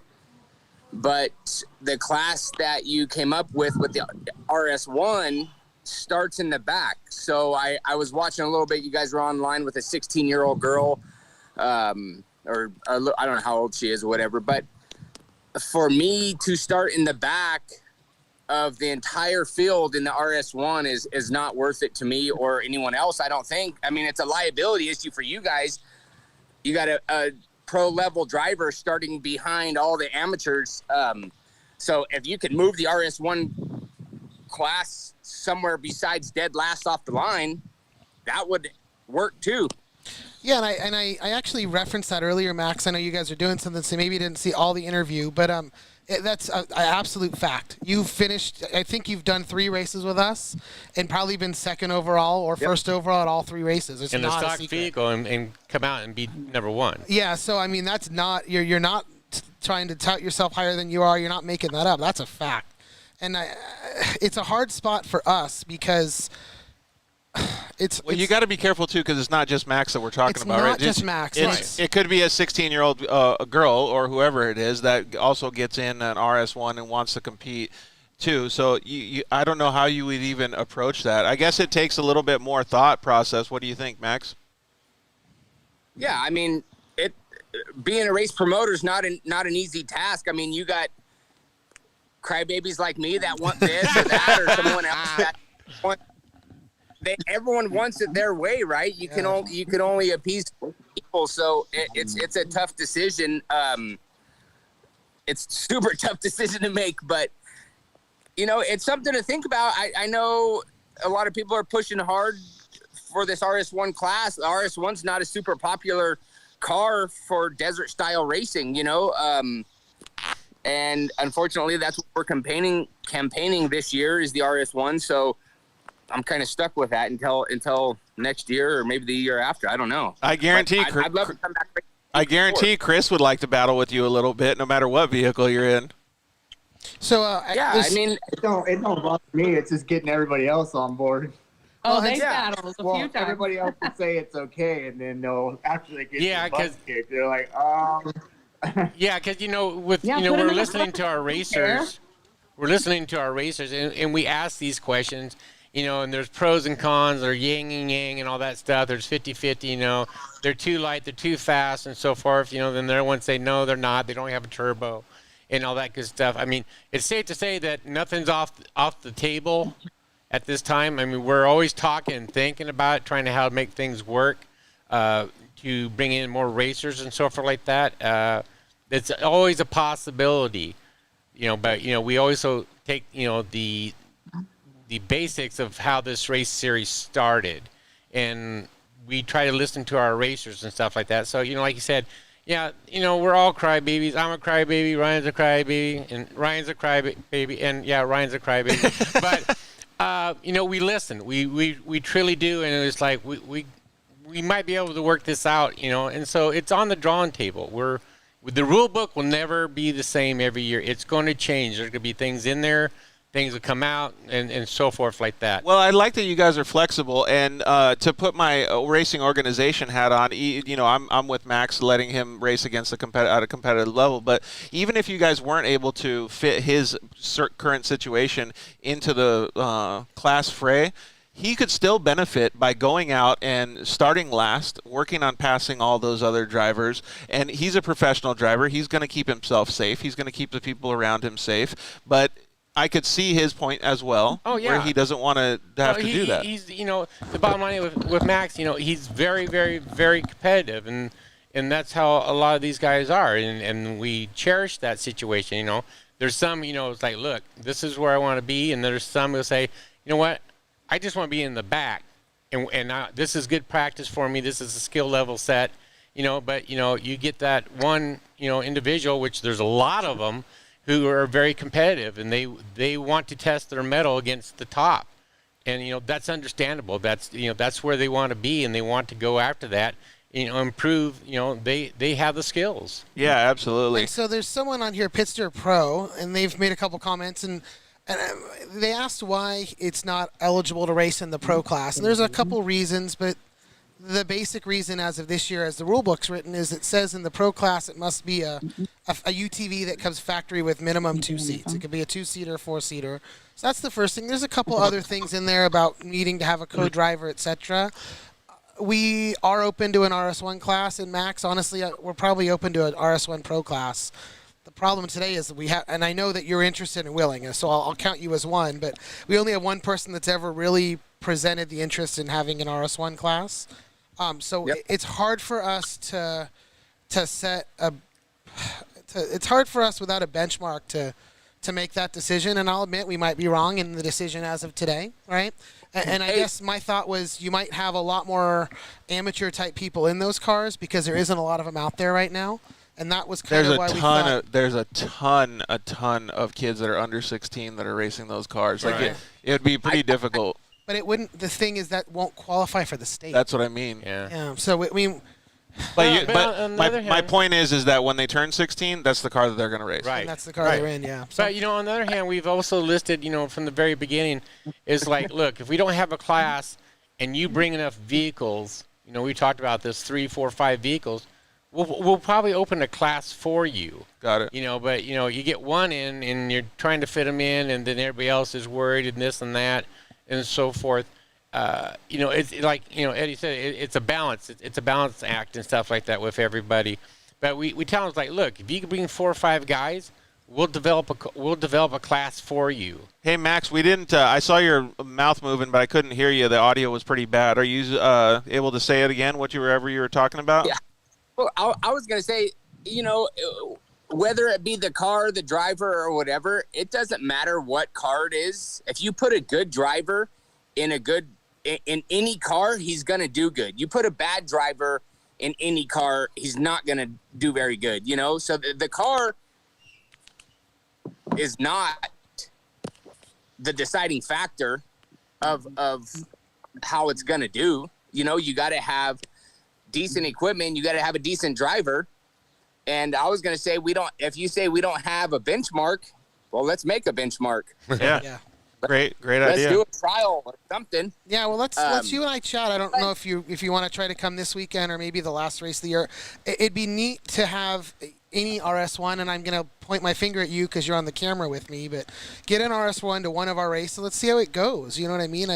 In my head, and I could be completely wrong, in my head, I feel like you're going to blow the turbo cars away because we're so tight and twisty, right? So in my head, the smaller wheelbase, the smaller car is going to just kill it. But maybe not. I don't know. I don't have a way to tell Max. I mean, you do amazing things on a dirt bike in a car that I can never fathom doing. So it's hard for me to really gauge that and know, And I was gonna, when you told me you designed that other RS1 class, but we got to start in the back.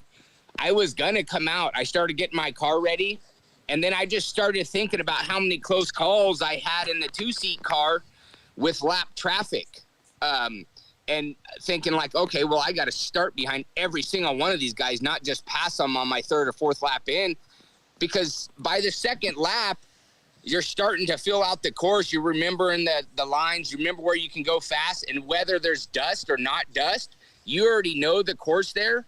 So you're pushing hard through the dust, and these other guys are not doing that because I don't know if they don't remember the course or what, but they just slamming on the brakes when they come to a wall of dust. And like, I was like, no, that's not worth it to me.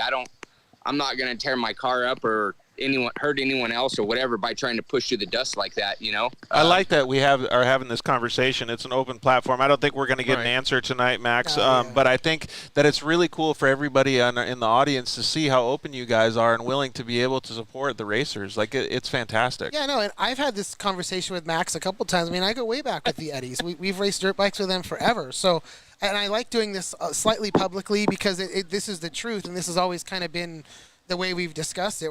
No one's trying to put Max down, and I don't think Max is out here talking shit on DP4. Yeah, he wants to race. Yeah, absolutely. We're always open to talk, no matter what, I'm happy to do this publicly. Yeah, absolutely. So I think that we should continue a talk, and you know what? Especially if you're the only RS1, maybe we can work away. And Dude, there's been so many comments. I guarantee he's not going to be the only RS1. Yeah, well, good. Tell him to sign up and give us a call. Yeah.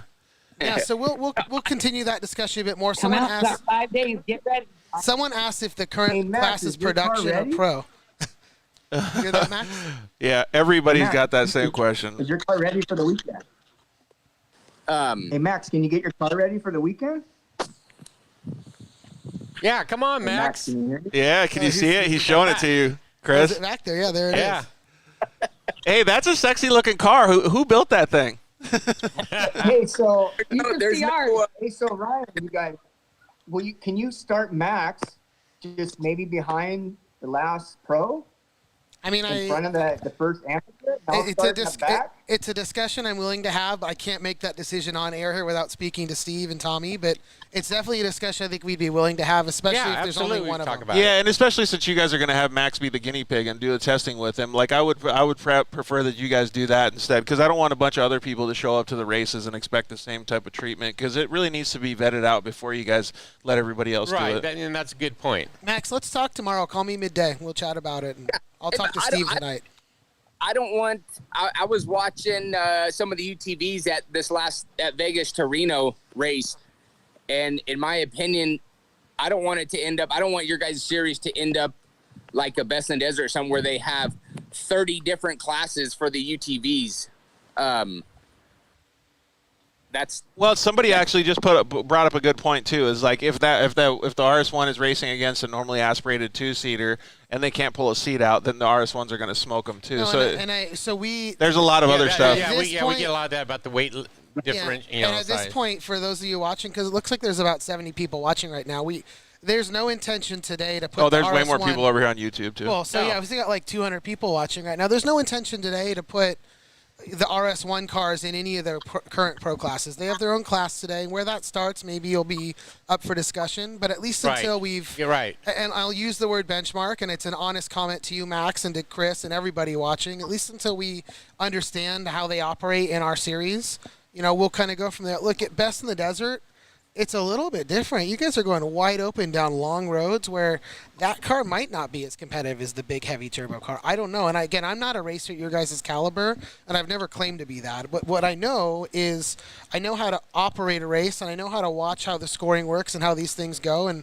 that's why I'm willing to look at it and try to see what we can make happen. Dude, I rode that RS1 on a motocross track. That thing was the funnest thing I've ever driven out there, man. It was like almost like a dirt bike with 4 wheels, man. So, hey, Max, I appreciate you calling in and expressing all this stuff. I think that's fantastic that they're able to listen to the racers and really give a good amount of feedback and even allow the opportunity, dude. You got to appreciate that from race organization. Yeah, no, dude. If I didn't have fun at DP4, I wouldn't be beating this dead horse, right? Right, absolutely. I want to be involved in DP4. I want to bring my car out there and represent my sponsors out there, and the only reason I'm beating this horse is an RS1. All I have is the RS1. I want to race DP4 because it's fun. Yeah, that's pretty awesome. That's a cool comment right there. Yeah, that is. Max Eddy, who's raced Dakar, he's raced all over the world. That's a cool comment. So he almost won Sonora Rally in that bad boy. Hey, Max, keep that RS1 going, dude. I love that car.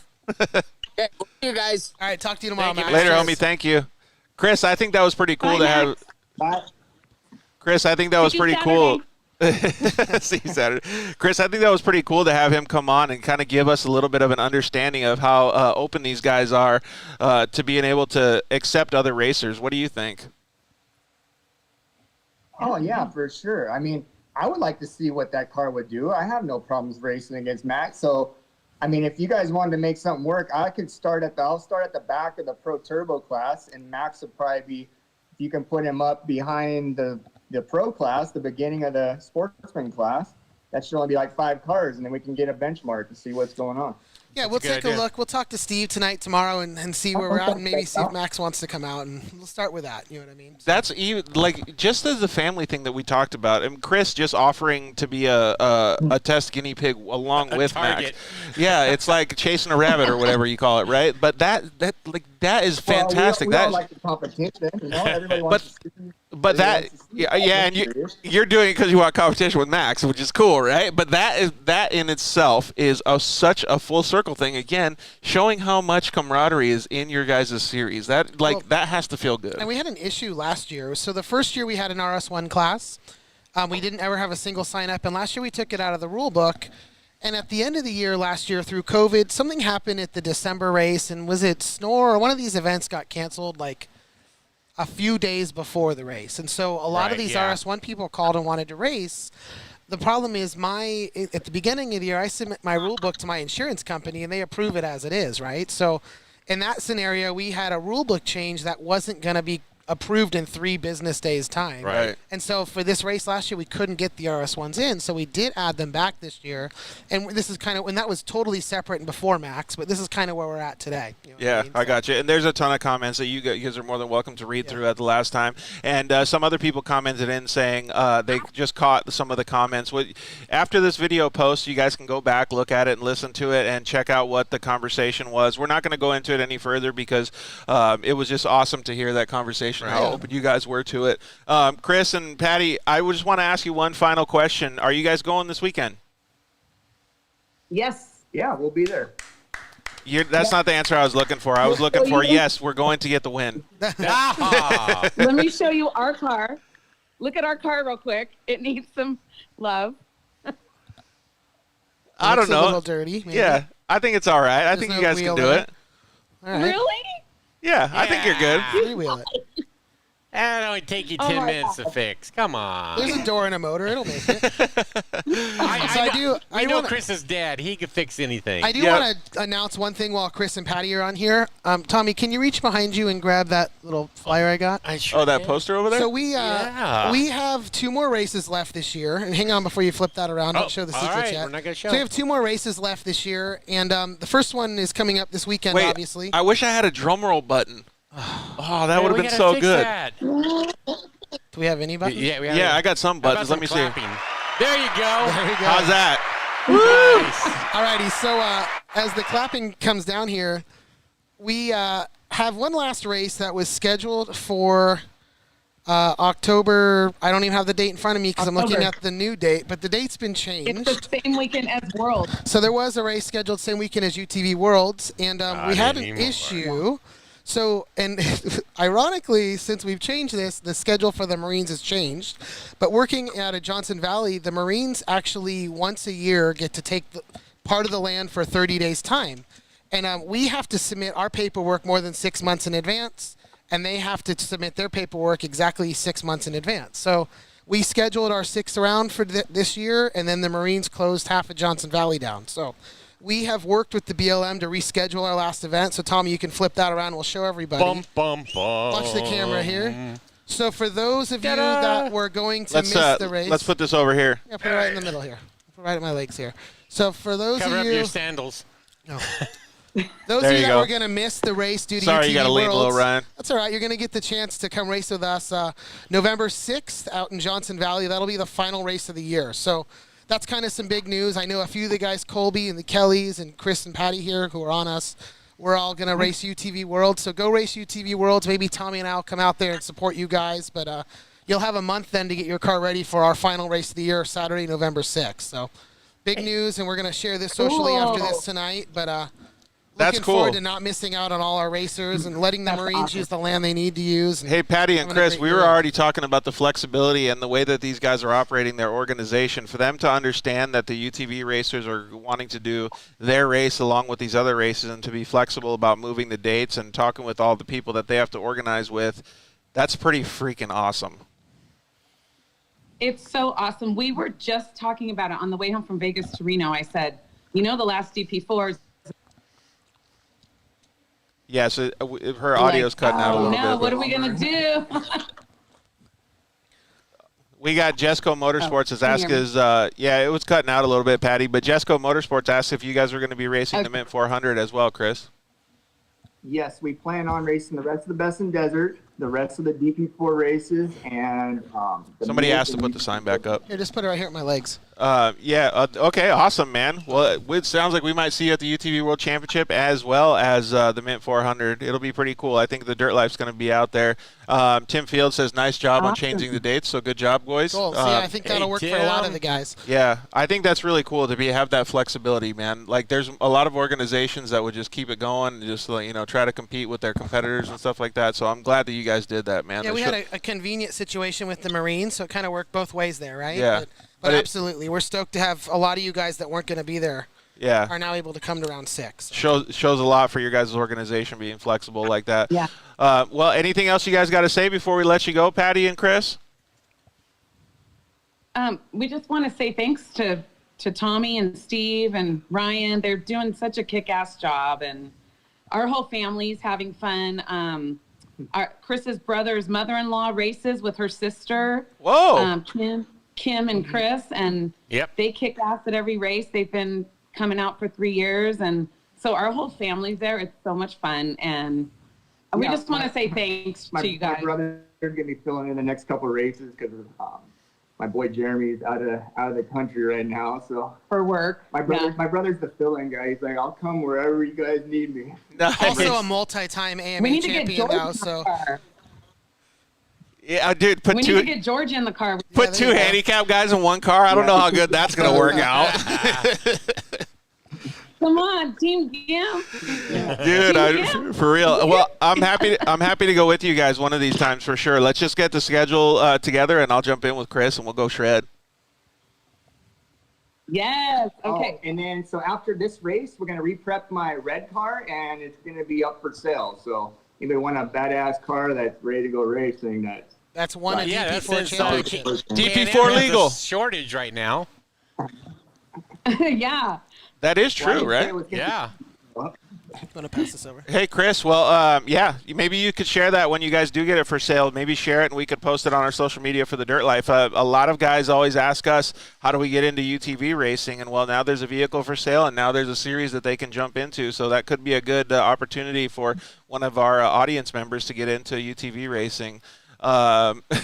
Kimberly Lynch said, Kimberly Lynch commented in and said, we'll keep Nick away from the fire. Yeah, we're going to keep him in the race car. That's what we're going to do. Yeah. Yes, please. He's in the car, he'll be fine. Yeah, he'll be in the car this time. That's awesome, though. We really appreciate you guys joining us, and I thank you for hitting us up after such a long day of work. I know you guys are busy, so thank you, Patty and Chris. Thanks, you guys, so much. Guys. Thanks, See George. you guys later. See you guys later. Thanks. We'll see you guys. Thanks for the support. See you this weekend. Look at what the phone was propped up on.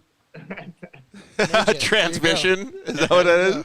Oh, it's an engine? A Can-Am motor. There you go. Good job, guys. Way to use your resources. Thanks, you guys. No need for tripods at Blaze Racing Services. Yeah. Thank you, guys. We'll see you later. Man, I think that's so cool, and you're going to see them this weekend too, so it'll be pretty neat. Was there anything else that you guys want to talk about going into the race coming this weekend? Yeah, so it's going to be our last night race of the year. It's a 30-mile loop again. That's kind of our sweet spot, is 30 miles on the lap mileage, and we're doing 5 laps. We're going back to somewhere we haven't been to in a couple years. We know it as Charlie's Place, which is kind of a little more easterly in the Ridgecrest area, just a little bit off of Toronto Road. So it'll be a new look and feel for a lot of the racers that haven't raced with us since the first year of racing. Oh, cool. Yeah, we'll definitely be going into some new sections, too, that have been opened up for competition over there. Hasn't been open for years. Long time. So we're getting ready to go explore that. So we're going to get some new places, hopefully some fresher trails. And I posted a picture earlier this week. Steve was out there over the weekend working, and he says a lot of this stuff has never been touched. So that's really gonna be pretty cool and exciting. And we're having a fun night again on Friday night at 8 o'clock. We're going to have our live draw up in the ghost town of Randsburg. At The Joint, which is a bar that sponsors some of our racers, John and Stacy Conley. Ooh, that'll be fun. It was a ton of fun. We went there for the last race, and they were so welcoming. John Conley at FMF Racing, or FNF. Yeah. Friends and family, not FMF. John Conley has sponsored a band for the night up there at The Joint, so it's going to be a fun night, and they'll have some kind of food available. Just a really cool place. So if you can get out early. Got a great atmosphere. Drop your trailer. It's 20 minutes down the road back up to Randsburg. We're going to have some fun up there. Dude, it's getting me hungry and thirsty. I know, right? Mm-hmm. Me too here. So, it's just going to be a fun weekend. I'm hoping it's a little bit cooler than the last night race. And right now I think it said 106, which is better than 118. Yeah, absolutely. Dear Lord. Well, I think it's cool because you're still offering the races for everybody. You're offering them a way to get out of the heat, too, get in a cool environment and have some fun. I think that's really cool that you guys were able to do a few things and show, or at least show me a few things tonight. You showed how flexible you guys are in being able to change with the times. You had COVID flexibility, you have flexibility with Max, and you're having flexibility on the dates and the schedules and stuff, and that all benefits every single racer that comes out to the races. I appreciate you guys coming on the show to share all that stuff, but we do still have a couple more questions if that's cool. Absolutely. Yeah, go for it. So one of the questions was, can you give us a few favorite moments that you guys have had yourselves? I know that one of Tommy's favorite moments is probably going to be hanging out with all the people that he yelled at all day. It's funny how they all remember me, but I forget. You yelled at me. Did I? Were you speeding? Well, no. Okay, all right. Admission of guilt. But I know that you guys have some fantastic memories of the people that were at the series. Yeah, I mean, I have a lot of fantastic memories. Too many to count, but we talked a minute ago about the Conleys, John and Stacy Conley, and John and his good buddy Danny Ryder, who raced with us for a few seasons, had a little bit of a health issue, kind of like Tommy did, ironically. Danny and John came to our first ever race. They bought the action figures, some of the movie action figures. Yeah, it was with Travis Pastrana's group, right? They had a car, a Polaris Razor, that they bought and came out and raced. And I remember he came out and did it. We didn't know who was going to show up or what was going to happen. And John and Danny came out in this car, and I mean, they were blowing belts left and right. They didn't even have it dialed, but at the end of the race, they were having such a great time. They were so excited to have like a local easy racing organization. There's only 5 people there. We didn't even know if we'd have a second race at that point. I mean, I was ecstatic when we just had 5 show up. You know, I would have been happy if someone just came with a riding lawnmower. Yeah. You know, they would have had the best race in the world. There you go. But, you know, with every race, you know, the ground was awesome. It was a little bit chilly and so forth. But you know what? A race broke out within the race with, you know, Conley and Sean Bigme and so forth like that. And, you know, against the Wildcat and the Polaris and stuff like that. That was an epic. That was a great race.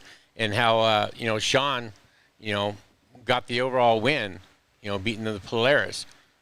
You know, he wasn't as fast, but he knew he had to keep on going. He had to keep on running like he stole his wallet.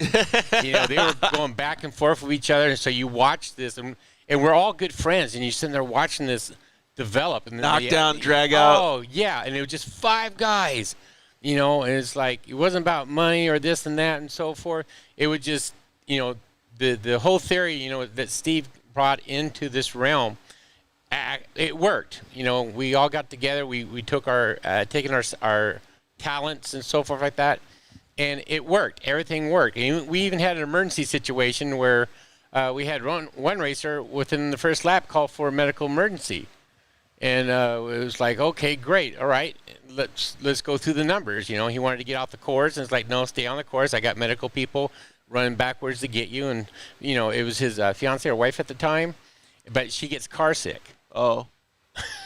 She got car sick, was passing out, throwing up and stuff like that. Yeah. But the young man listened to our instructions, and you know, everything worked well. And from that point, I'm like, we're okay. Yeah. We're good. You know, this is, you know, everybody who was helping, all our volunteers and so forth. everything it really was falling has in to make place. you feel good to have that coordinated effort and to see a success rate come out of it. I mean, that's got to be fulfilling. I mean, when we're talking about these memories, I think a lot of our audience and even me expect to, oh, it was when Chris crossed the finish line first and everybody was waving and yelling and screaming. No, well, that's not necessarily what goes on behind the scenes, like the story that Tommy just said, that's a fantastic example of being coordinated and have a level of effort to make sure that everybody's safe, and those memories will be in that racer and his wife's lives for the rest of their life. Yeah, in the background, people don't see a lot of the work that's going on that we all do, but as we're sitting on top of our hill or observation post and stuff like that, and we're listening to the radio chatter. I could just hear everything going on, and we listen to other people's channels when they're talking, and you hear the battles. Yeah. And then my favorite part is the next day of cleaning up the course, and you're looking at the course, and you're like, that's where it happened. That's where it happened. That's where that battle was at, right there. Yep.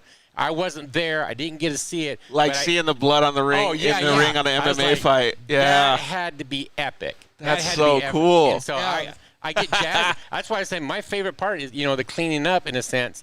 And you just, your imagination runs away with you when you see that. Yeah, it's funny absolutely. because I was going to say one of my favorite parts, and absolutely my favorite part, at the end of every race, I love to go like campfire hopping. Yeah. And I see Ryan Slesser on here. He's been chiming in all night. Like, I don't know Ryan Slesser from the next guy except that he races with us, but some of my funnest nights have been sitting at the campfire with him and the Kellys and going to the Team Nevada campfire and Desert Vets. Desert Vets will stay up all night long, and it's such a blast. And there you go, it's man. It's just so fun to, like, campfire hop at the end of the night and hear everyone's stories and hear, they're talking shit on the things they didn't like, but also stoked on the cool things. And it's so fun as a promoter to be so in touch with the people and be a part of it like that. Yeah, because go to the Kelly brothers, it's like my first thing I always do is I go to the Kelly brothers after we're done. I'll have a beer. It's like, how was the race course? Oh, Tommy, that sucked. But, they tell you all this stuff. I'm like, well, give me a beer and tell me about this story.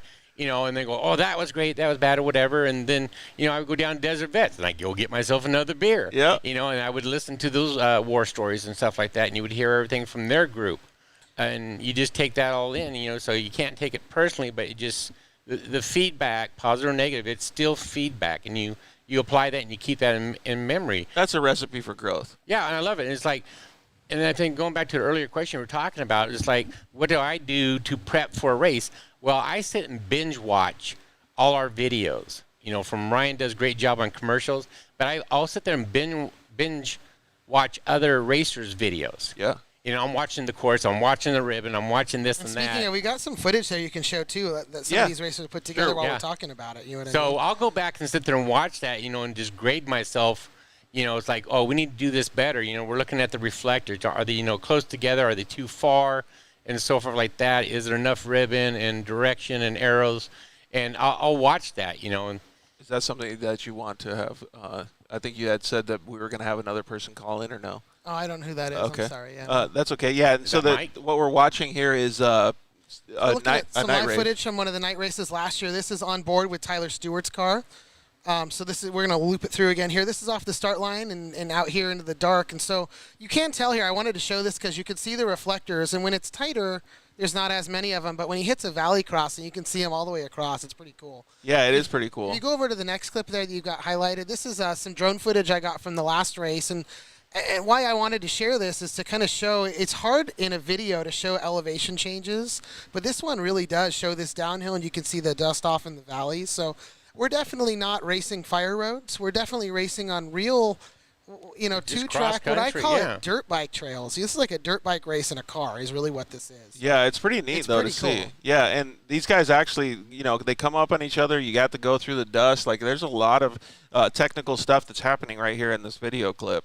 Yeah, because I love going back and watching Stewart's videos, and Chris Blaze puts out some good stuff, Tin Fields and so forth. I mean, there's a whole bunch of guys in just different styles, music and so forth.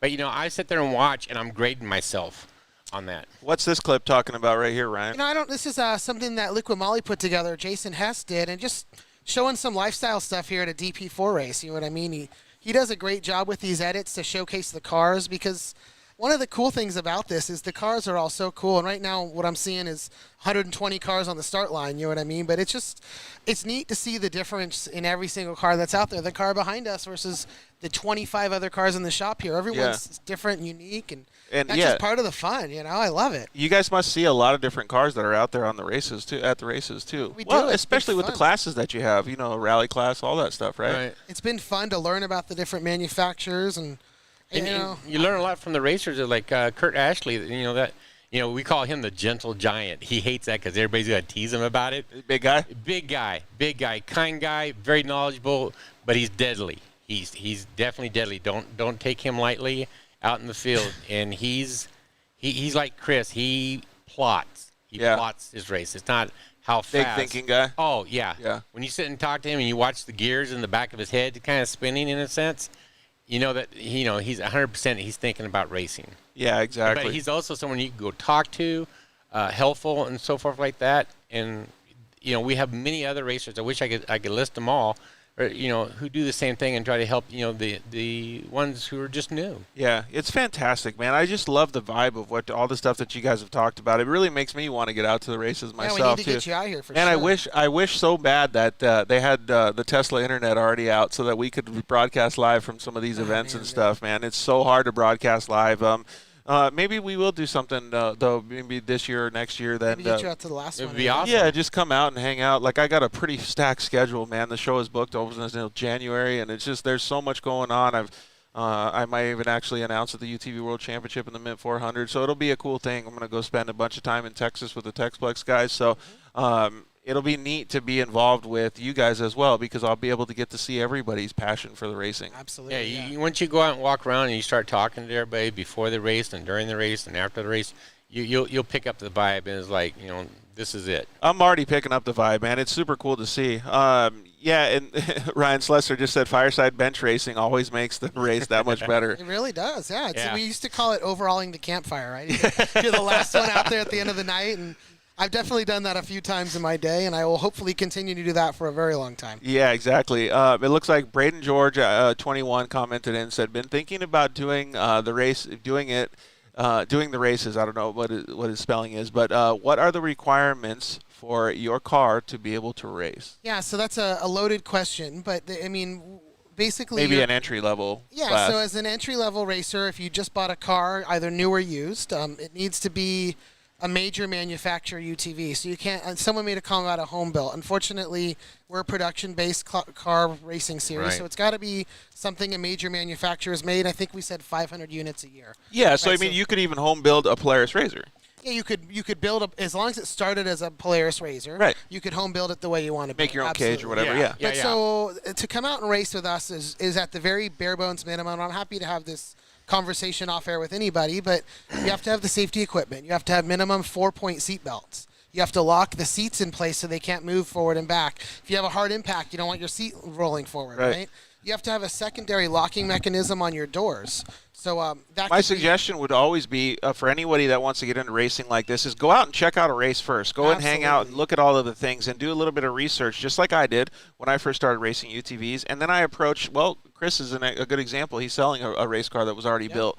I went and bought a UTV from the Rockstar Energy UTV Wolfpack, so I knew it was legal. I knew it was a good car. And I just got in and I started practicing, and then I went to the races because I was new. I was a newbie. I was green. I didn't know what was going on. So maybe a good car like Chris's that could benefit you, and then you could get out there and kind of get your feet wet. But definitely go out to the races and check it out. Talk to these guys and see what they think, and they'll give you suggestions on what class to go in. Absolutely, and I always tell people to come out and watch your first one. Yeah. Right? Come out and watch your first race. Or come out and volunteer and be a part of it. And you'll get to actually have the best seat in the house. Yeah. Absolutely. We're always looking for help, always. So. Exactly. So, you can do that and hang out with them, and it's always good. I mean, we've already said, even if you're at the races and you're not racing, you can go hang out and bench race at the campfire all night, man, because you'll learn all the factory traits there. Absolutely. Sure.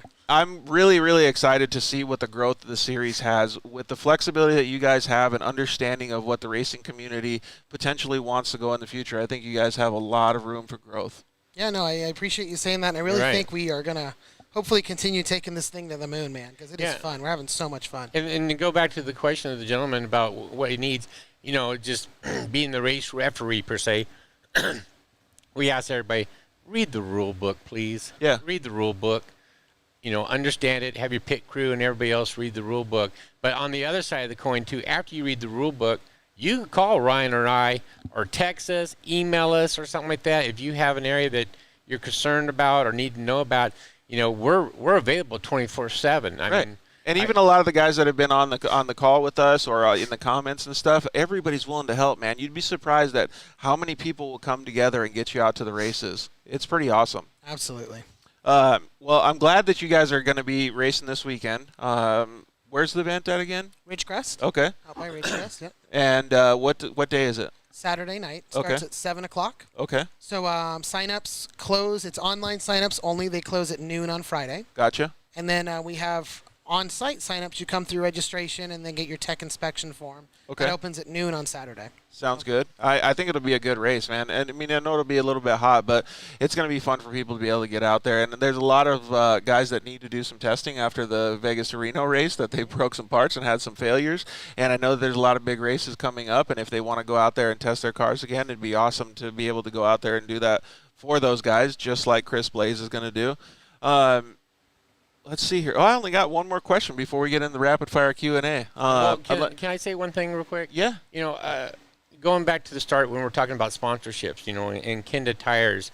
So when we started trying to, you know, tally up and pitch our view of what we wanted to do, you know, we called Kenda Tire and said, look, this is what we want to do, grassroots type of thing for the beginner and all this good stuff. And before I even finished, they go, we know where you're going with this. We want to be involved. Wow. What can we do? We want to be the title sponsor.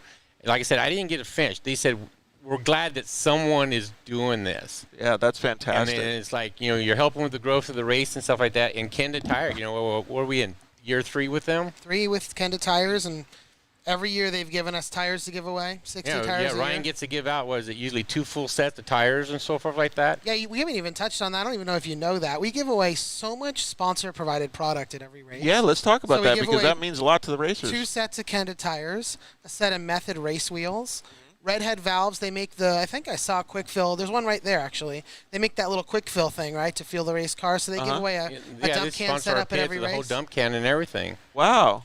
I mean, so much stuff. Every class winner gets a gallon of liquid moly oil. Trinity Racing comes out with belts and so forth like that. We got Motion Pros giving away tire pressure gauges. And all of this stuff, and all of this stuff goes to the racers or the all participants. To the racers, we don't keep any of it. We don't sell it. That's fantastic. Everything that our sponsors give, you know, basically goes directly to the racers. I mean, even Cottage Inn over in Randsburg, you know, they give a hard luck award. So whoever's had a hard really, we give out a hard luck award every race. And something else, one of Steve's other great ideas is we came up with the DP401K. Oh, that's nice. So what we do is at every entry to every race, $20 from that goes into a pot.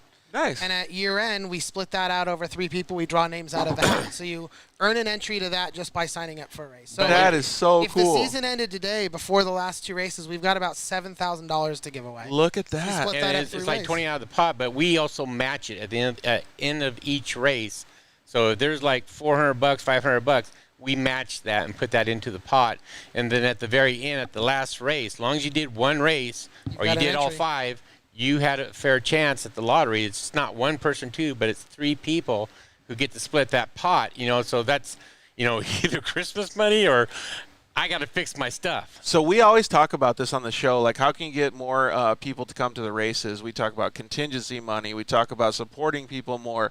You guys are already doing that. Yeah. We're trying really hard, yeah. And then we had Kawasaki jump in. Kawasaki came in this year with their contingency program, $1,500 if you win your class. Really? So they have stock and production 1,000. Did it bring out any more Kawasaki? So there is we got some coming out now. There's 4 Kawasaki Teryxes entered this week. There you go, man. So that's pretty cool. That really is super awesome. cool. And we have a John Connolly running around. Now he's like, oh, wait, there's going to be more Kawasaki's? Yeah. Rick Smith, who's been chiming in all night, he's won some money, and so it's been pretty cool. You know, I think it's great. I mean, like, there's only 4 right now, but like that's exactly where it starts. Like that's exactly that's a manufacturer company jumping in at our level, year 3, coming in with this, you know. And don't get me wrong, we send out, you know, like everybody else trying to get sponsors, you know, Can-Am, Polaris, and so forth like that.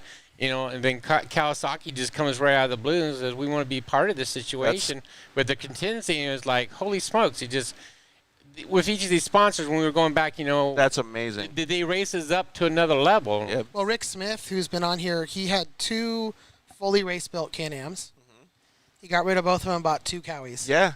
I would have done the same thing, though. I mean, these guys are doing this. We did the same thing in amateur motocross. Yeah. Like, we just rode whatever had the contingency, not what the best one was. Right. Exactly. So, I mean, look, the $700 he gets for second place or $900, that's not going to buy you a new car, but that's certainly going to help a lot. It's going to pay for some of the races. On your $300 entry fee, right? Yeah. And that shows where the racers in return are supporting our sponsors. You know, when I talk to, trying to get a sponsor, I go, look, this is the circle of life for my sponsorship.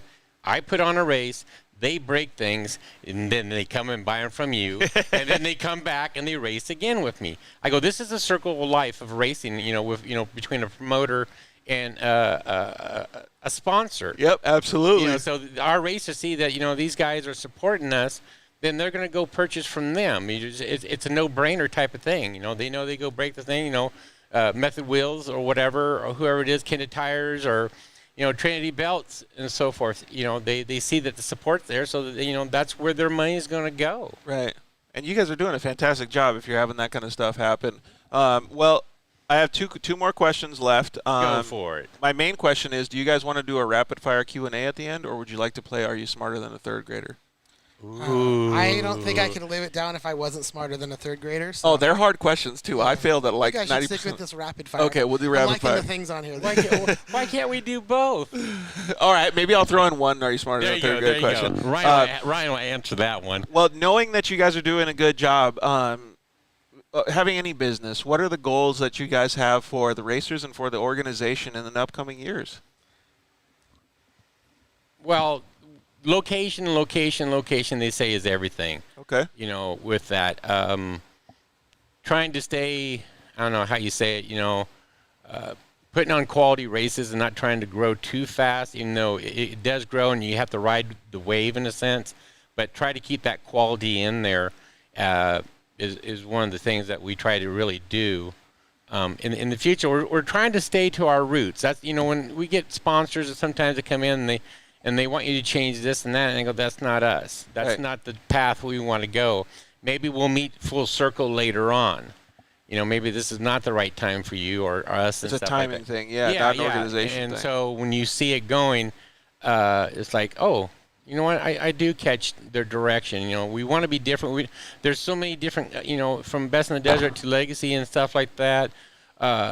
But we're not trying to be them. They're already established. They got their setups and how they want to do things. So we're picking our side of the market to get that capture of the entry-level guy in the grassroots. But when we did that, we were surprised by, all the experienced people jumping in. It was like, wow, okay. We thought we'd just have, a whole bunch of beginners, but, the coin flipped. Yeah. But with that being said, we're still trying to stay to our focus of, for that entry-level guy, even though we got seasoned racers coming in and so forth. So we're trying to, stay on the path of staying true to what we're wanting to do. Right. But you got to make everybody happy, right? Because if Max Eddy comes, he's going to bring a bunch of other people. I know, right. So it's going to be cool to have all that stuff. I think my goal would be to have, and I have at least 3 this weekend, 3 to 5 new racers at every race. Right. People that have never tried. So I have 3. Like people I've been texting all day. I just answered an email sitting here. Yeah. That have never raced before. Maybe they came out, watched the last one. Maybe they've been watching online and come out here and try it. You're going to have a blast. It's fun. I think they definitely should, man. And because I lived in Arizona for so many years, I didn't have the opportunity to be able to go to a DP4 race. I just went straight to the UTV World Championship with no practice. I had no idea what was going on. And I wish that I had a platform like your guys' to be able to go practice or to be able to go understand what desert racing was before I went there. It would have been fantastic. So I applaud what you guys are doing big time. Thank you so much for that. I appreciate that. Yeah, I think it's great. All right, well, before we get into rapid fire, do you guys have any other stuff that you guys want to talk about before we dip out? I think we just want to thank the sponsors. I know we've talked about them, and really Kenda and Method have been great, and Rugged Radios came on board this year. Oh, yeah, Rugged was great.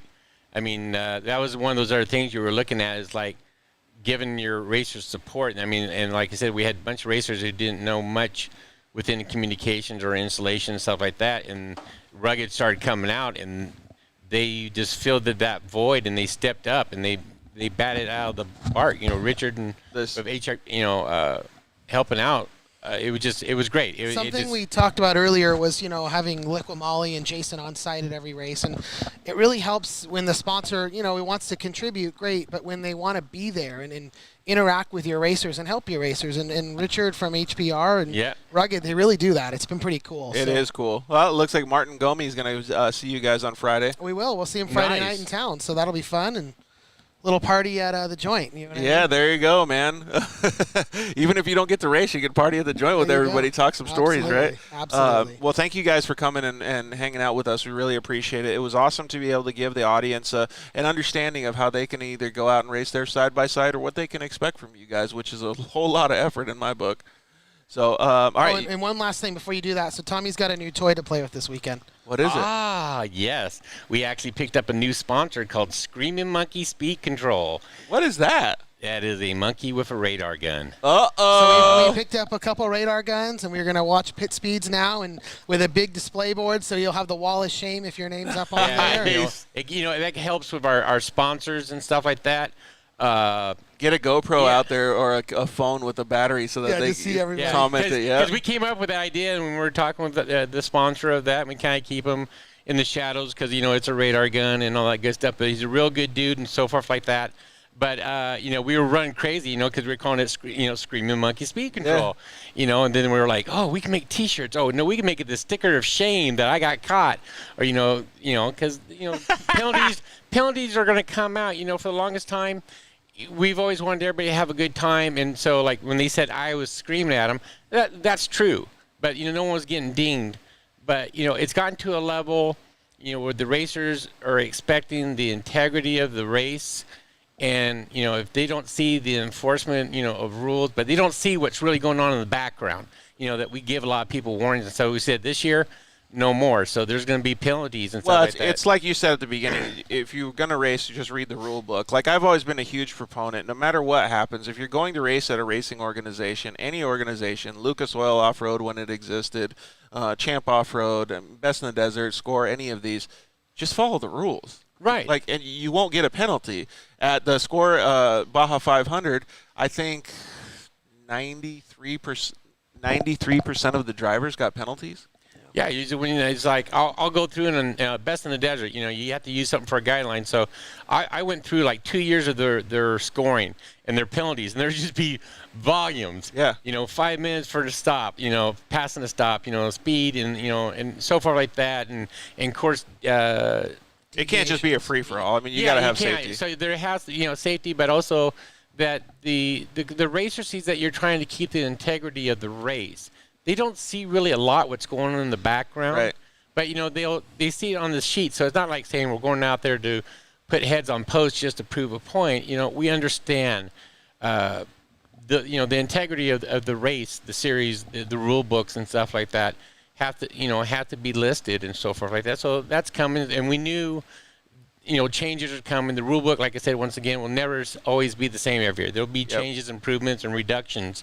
So I do agree with you, Ryan. That's gonna be a fun toy to play with, though. Oh, yeah, we got a big screen, so when they come into the pits, they can see their. We got a few of them, so it's not like it's just one spot. Yeah, it's not one. Yeah, exactly. Yeah, no passing on the road crossings. There you go. And stuff. So mind your speeds, racers. There you go. It looks like Ryan Prosser is going to join you guys out there as well this weekend. All right, you guys ready for this rapid fire Q&A? Go for it. All right, first question: hard shell or soft tacos?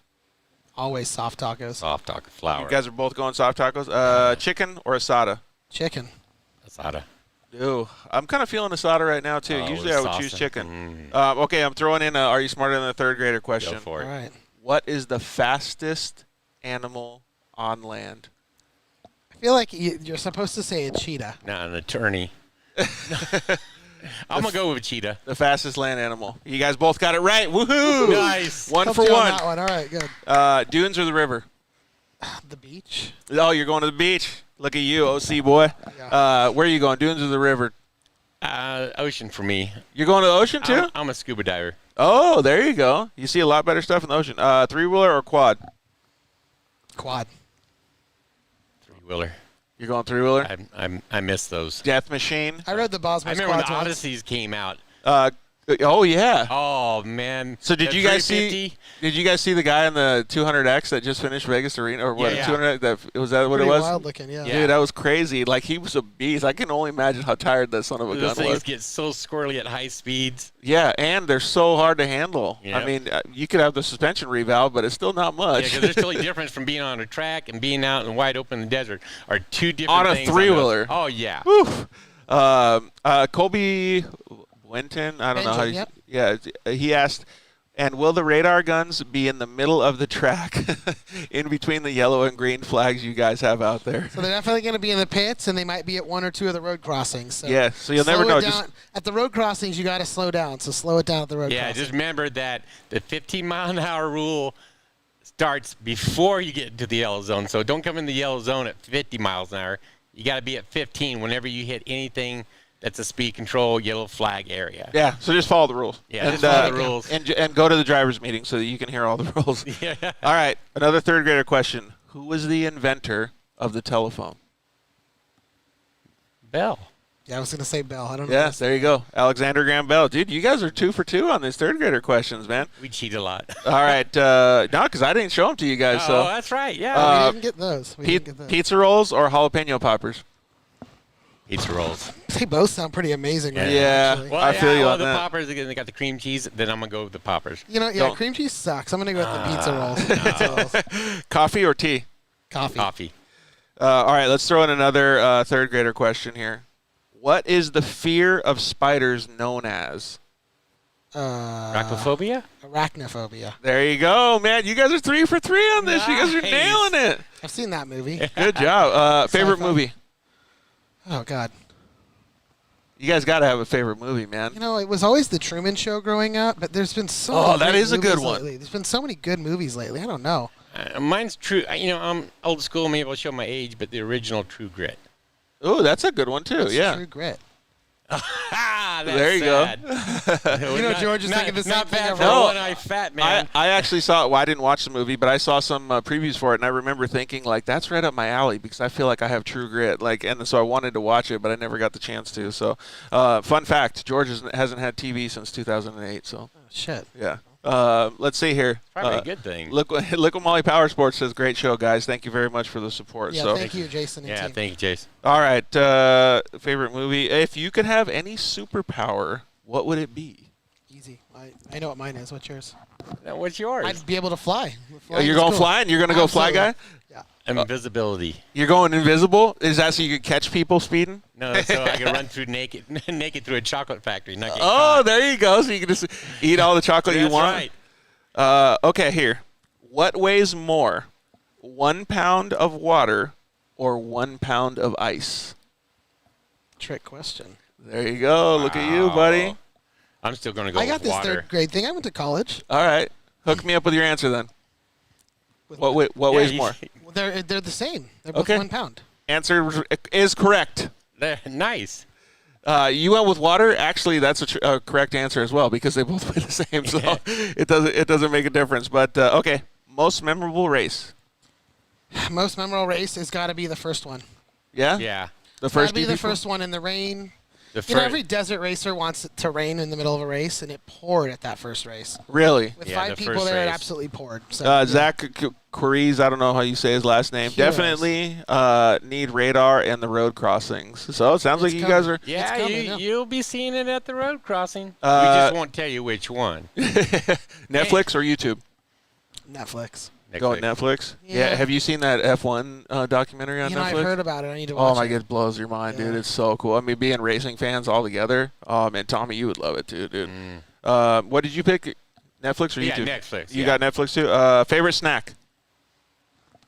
Favorite snack? Yeah. You know what? Right now, it's peanut butter pretzels. Ooh, I had butter some of those. pretzels. Those were But so I'll take it good. a step further. Are Trader they Joe's, those like Snyder's ones that are filled peanut butter pretzels? Yeah, those were good. Trader Joe's has some right now that are chocolate dipped. That are Whoa, that's next level. What about you, Tommy? Bueno. What's that? It's kind of like a, you know those chocolate wafers? Yeah. But it's a chocolate wafer cookie with chocolate on top of it with a little bit of caramel in it. Oh, that sounds actually pretty good. My son just introduced me to that, Okay. and so I went out and bought a case for him. There you Well, go. I say for him. All right, let's do another third grader question. What was the first animal to go into orbit? I'll give you multiple choice. Cat, goat, or dog? Dog. Dog? Yeah, you guys, dude, you guys are I didn't know nailing that. I these guessed third grader that one. questions, man. I guessed that one. I don't know if you guys took the test before. Was it Like, Sputnik? What was the dog's name? who knows, Was it man? Sputnik was Sputnik, the it? rocket. That was the that name the of the rocket? rocket. Okay. Let's see here. Supercross or motocross? I know you guys are big desert guys. No, I'm going to say Supercross because, I mean, I've worked some of those events. I can appreciate the marketing that goes into it.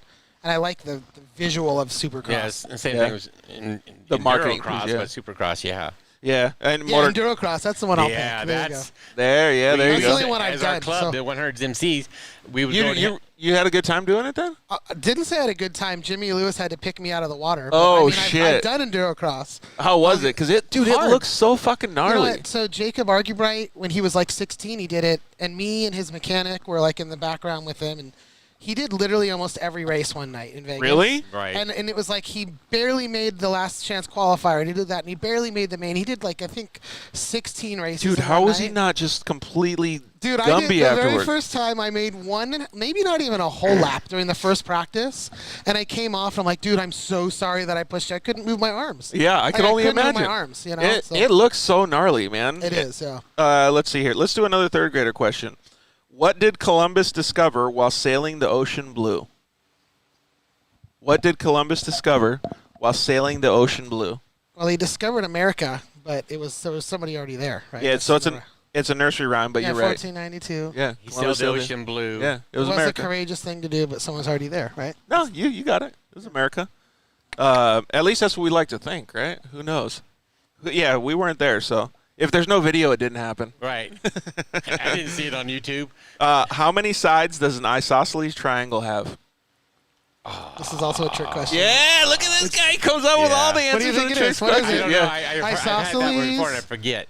How many sides Isosceles. does an isosceles triangle have? Don't have a clue. All triangles have 3 sides, bro. Oh, okay. Yeah, there you go. Boom. Boom. Dude, this smart guy over here, man. I was good Hey, at math. He's not here for good luck. if Ryan ever has a bad weekend, doesn't want to work with you guys the next weekend, I'm going to hire him over here at the right. Dirt Yeah. Life, dude. Come He's answer got- all the questions. Yeah, exactly. All right, what other form of racing would you guys like to try? And this is just personal if you want to go race something.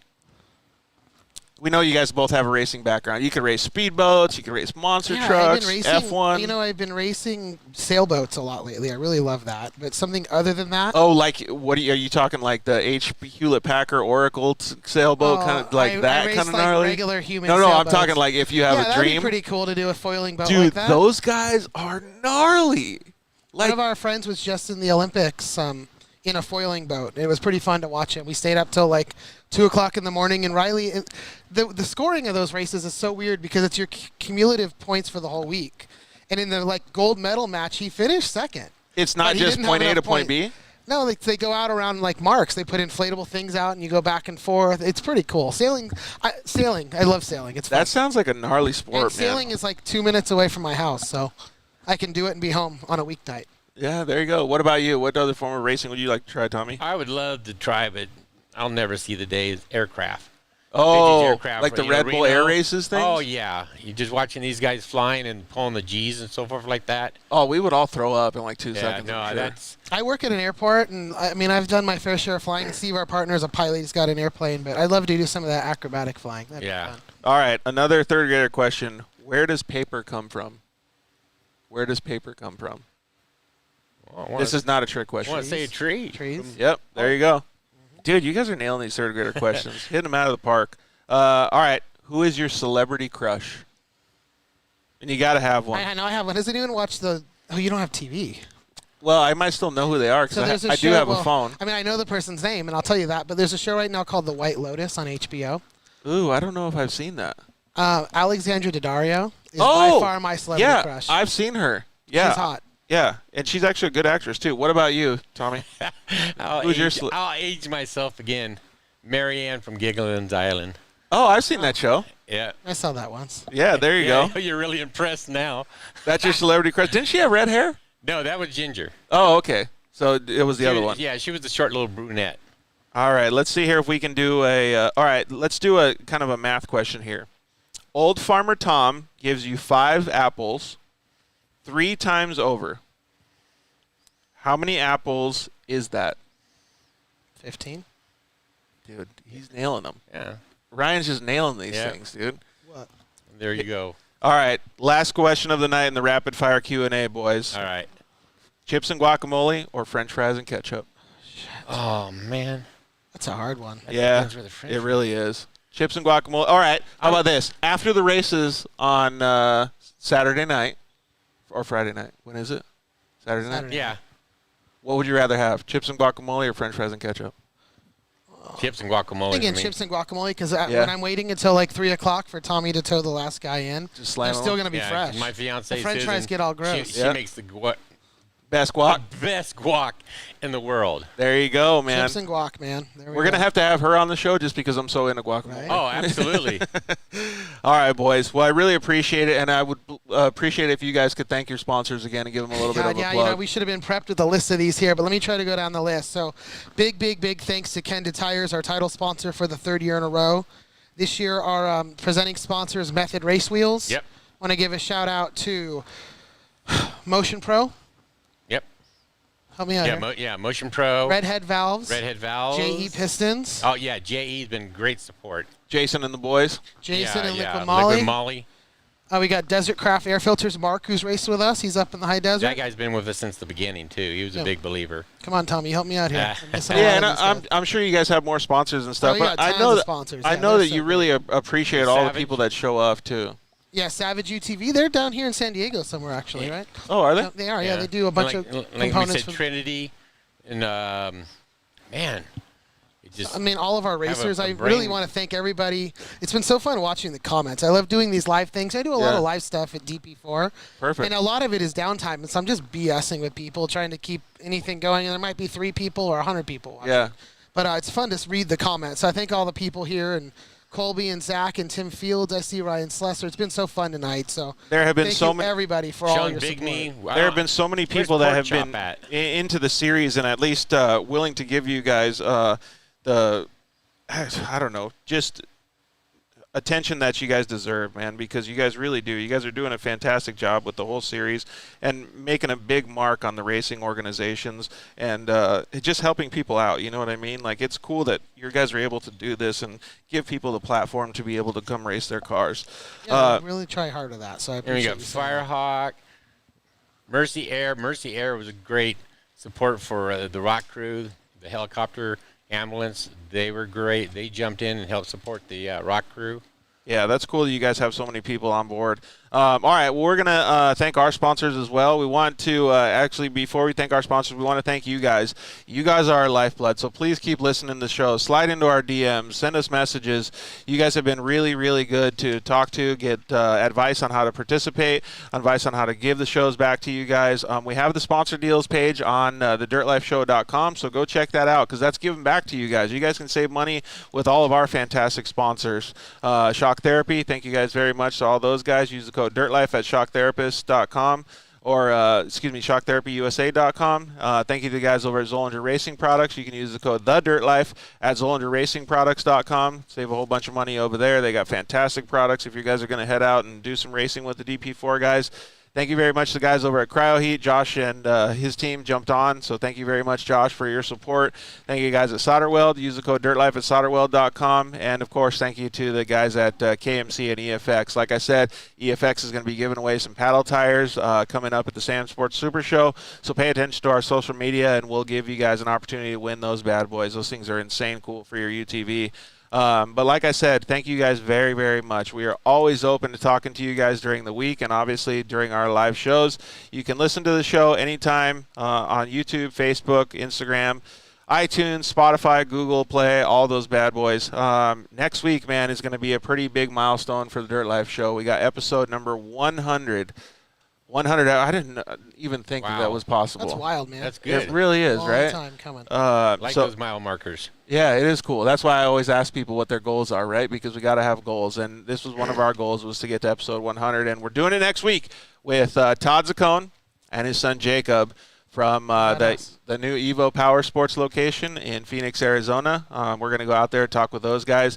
And the reason that we chose them to do the 100th episode with was because that's why I started the show, The Dirt Life, because my father and I and my whole family spent time in the dirt doing that. And he's now starting that with his son, just racing UTVs instead of dirt bikes. So I think that's fantastic, and that's why we had such good conversation talking about all the family efforts that are at your races, too. It's just really cool, man.